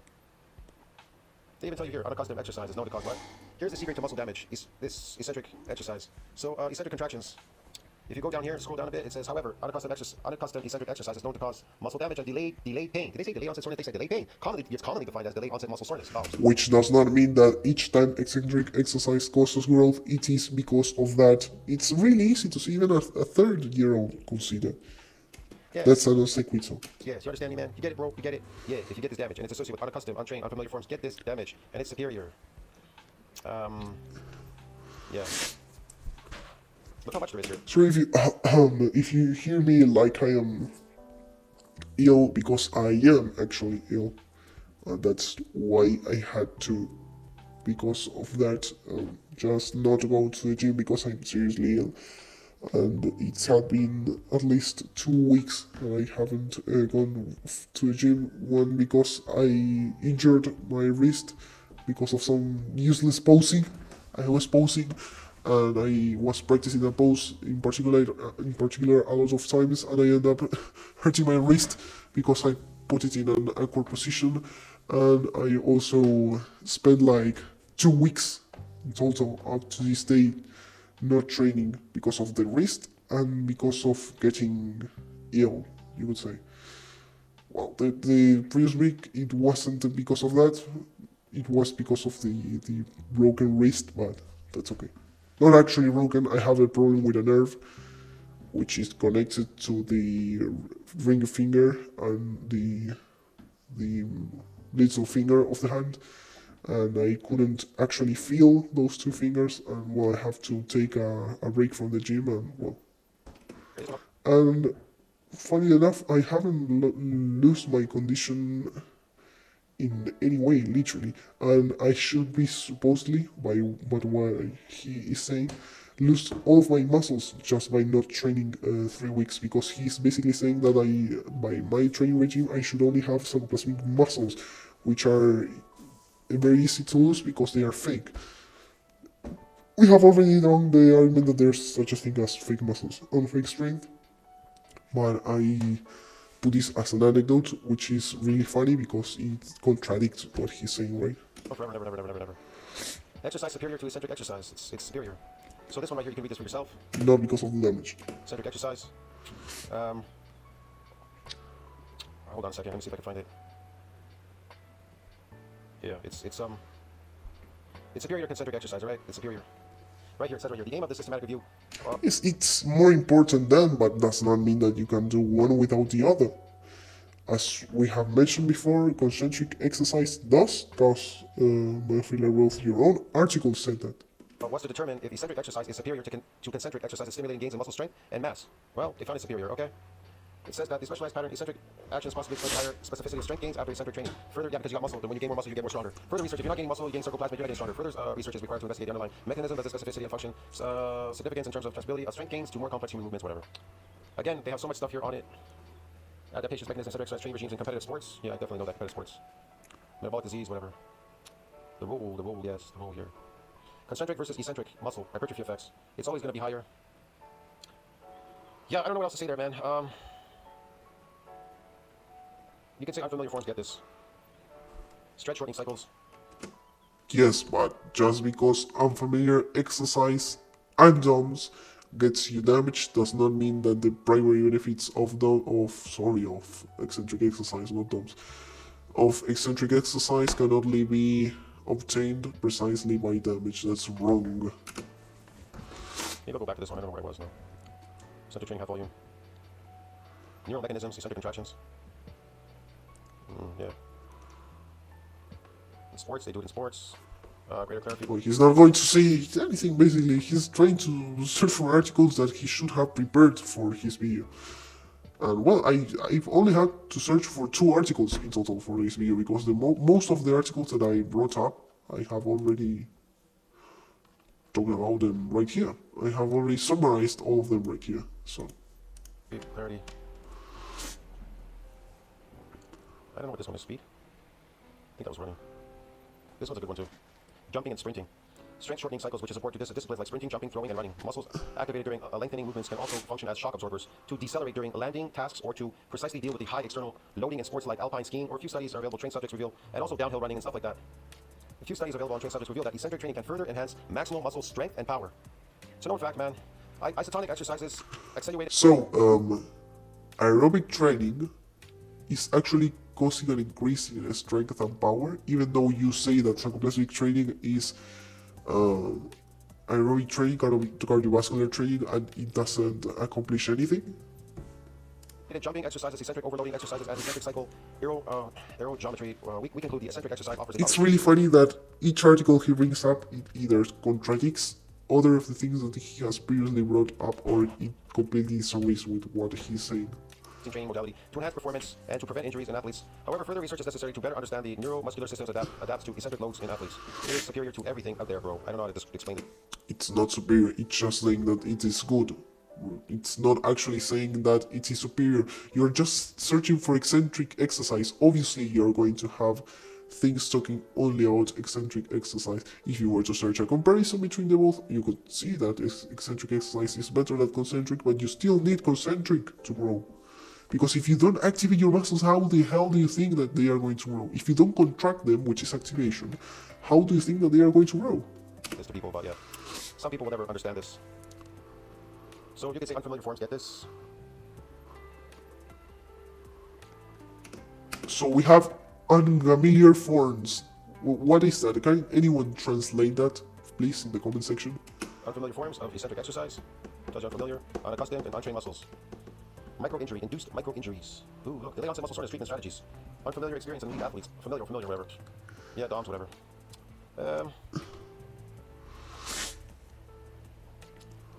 Effective form of therapeutic. It's also effective for therapeutic stuff, whatever. Example of downhill running. They even talk about downhill running in this, right? Induced muscle damage can be avoided, Well, they talk about downhill running, a bunch of stuff here. Repeated body effect, whatever. Anyways, okay, man, I'm delaying now. I'm gonna get going, man. Tell me to think about that, like, subscribe, support the channel. I'll see you in the next one. I don't know what else to bring up there, man. I can bring up so much more reports, but this is crazy, man, okay? So yeah, and it depends on muscle damage, how much damage you're getting. If you get a minimal amount of damage, nothing's gonna happen. Yeah, already debunked all of the videos up to date. Has he even uploaded anything more right here? No. And not much in his community section, because most of the things that he has posted here, it's the same thing, as always. So that's funny. Well, that's it. We have replied to some comments. We have replied to 2 of his videos. It's 2 and 30 minutes in the morning. I don't have college today, so I don't have any problem with staying up that late. So there's no problem with that.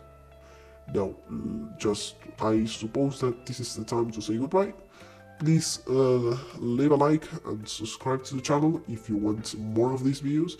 And thank you very much for watching and staying up with me through the duration of this video. It's probably like 2.5 hours probably. Thank you and bye.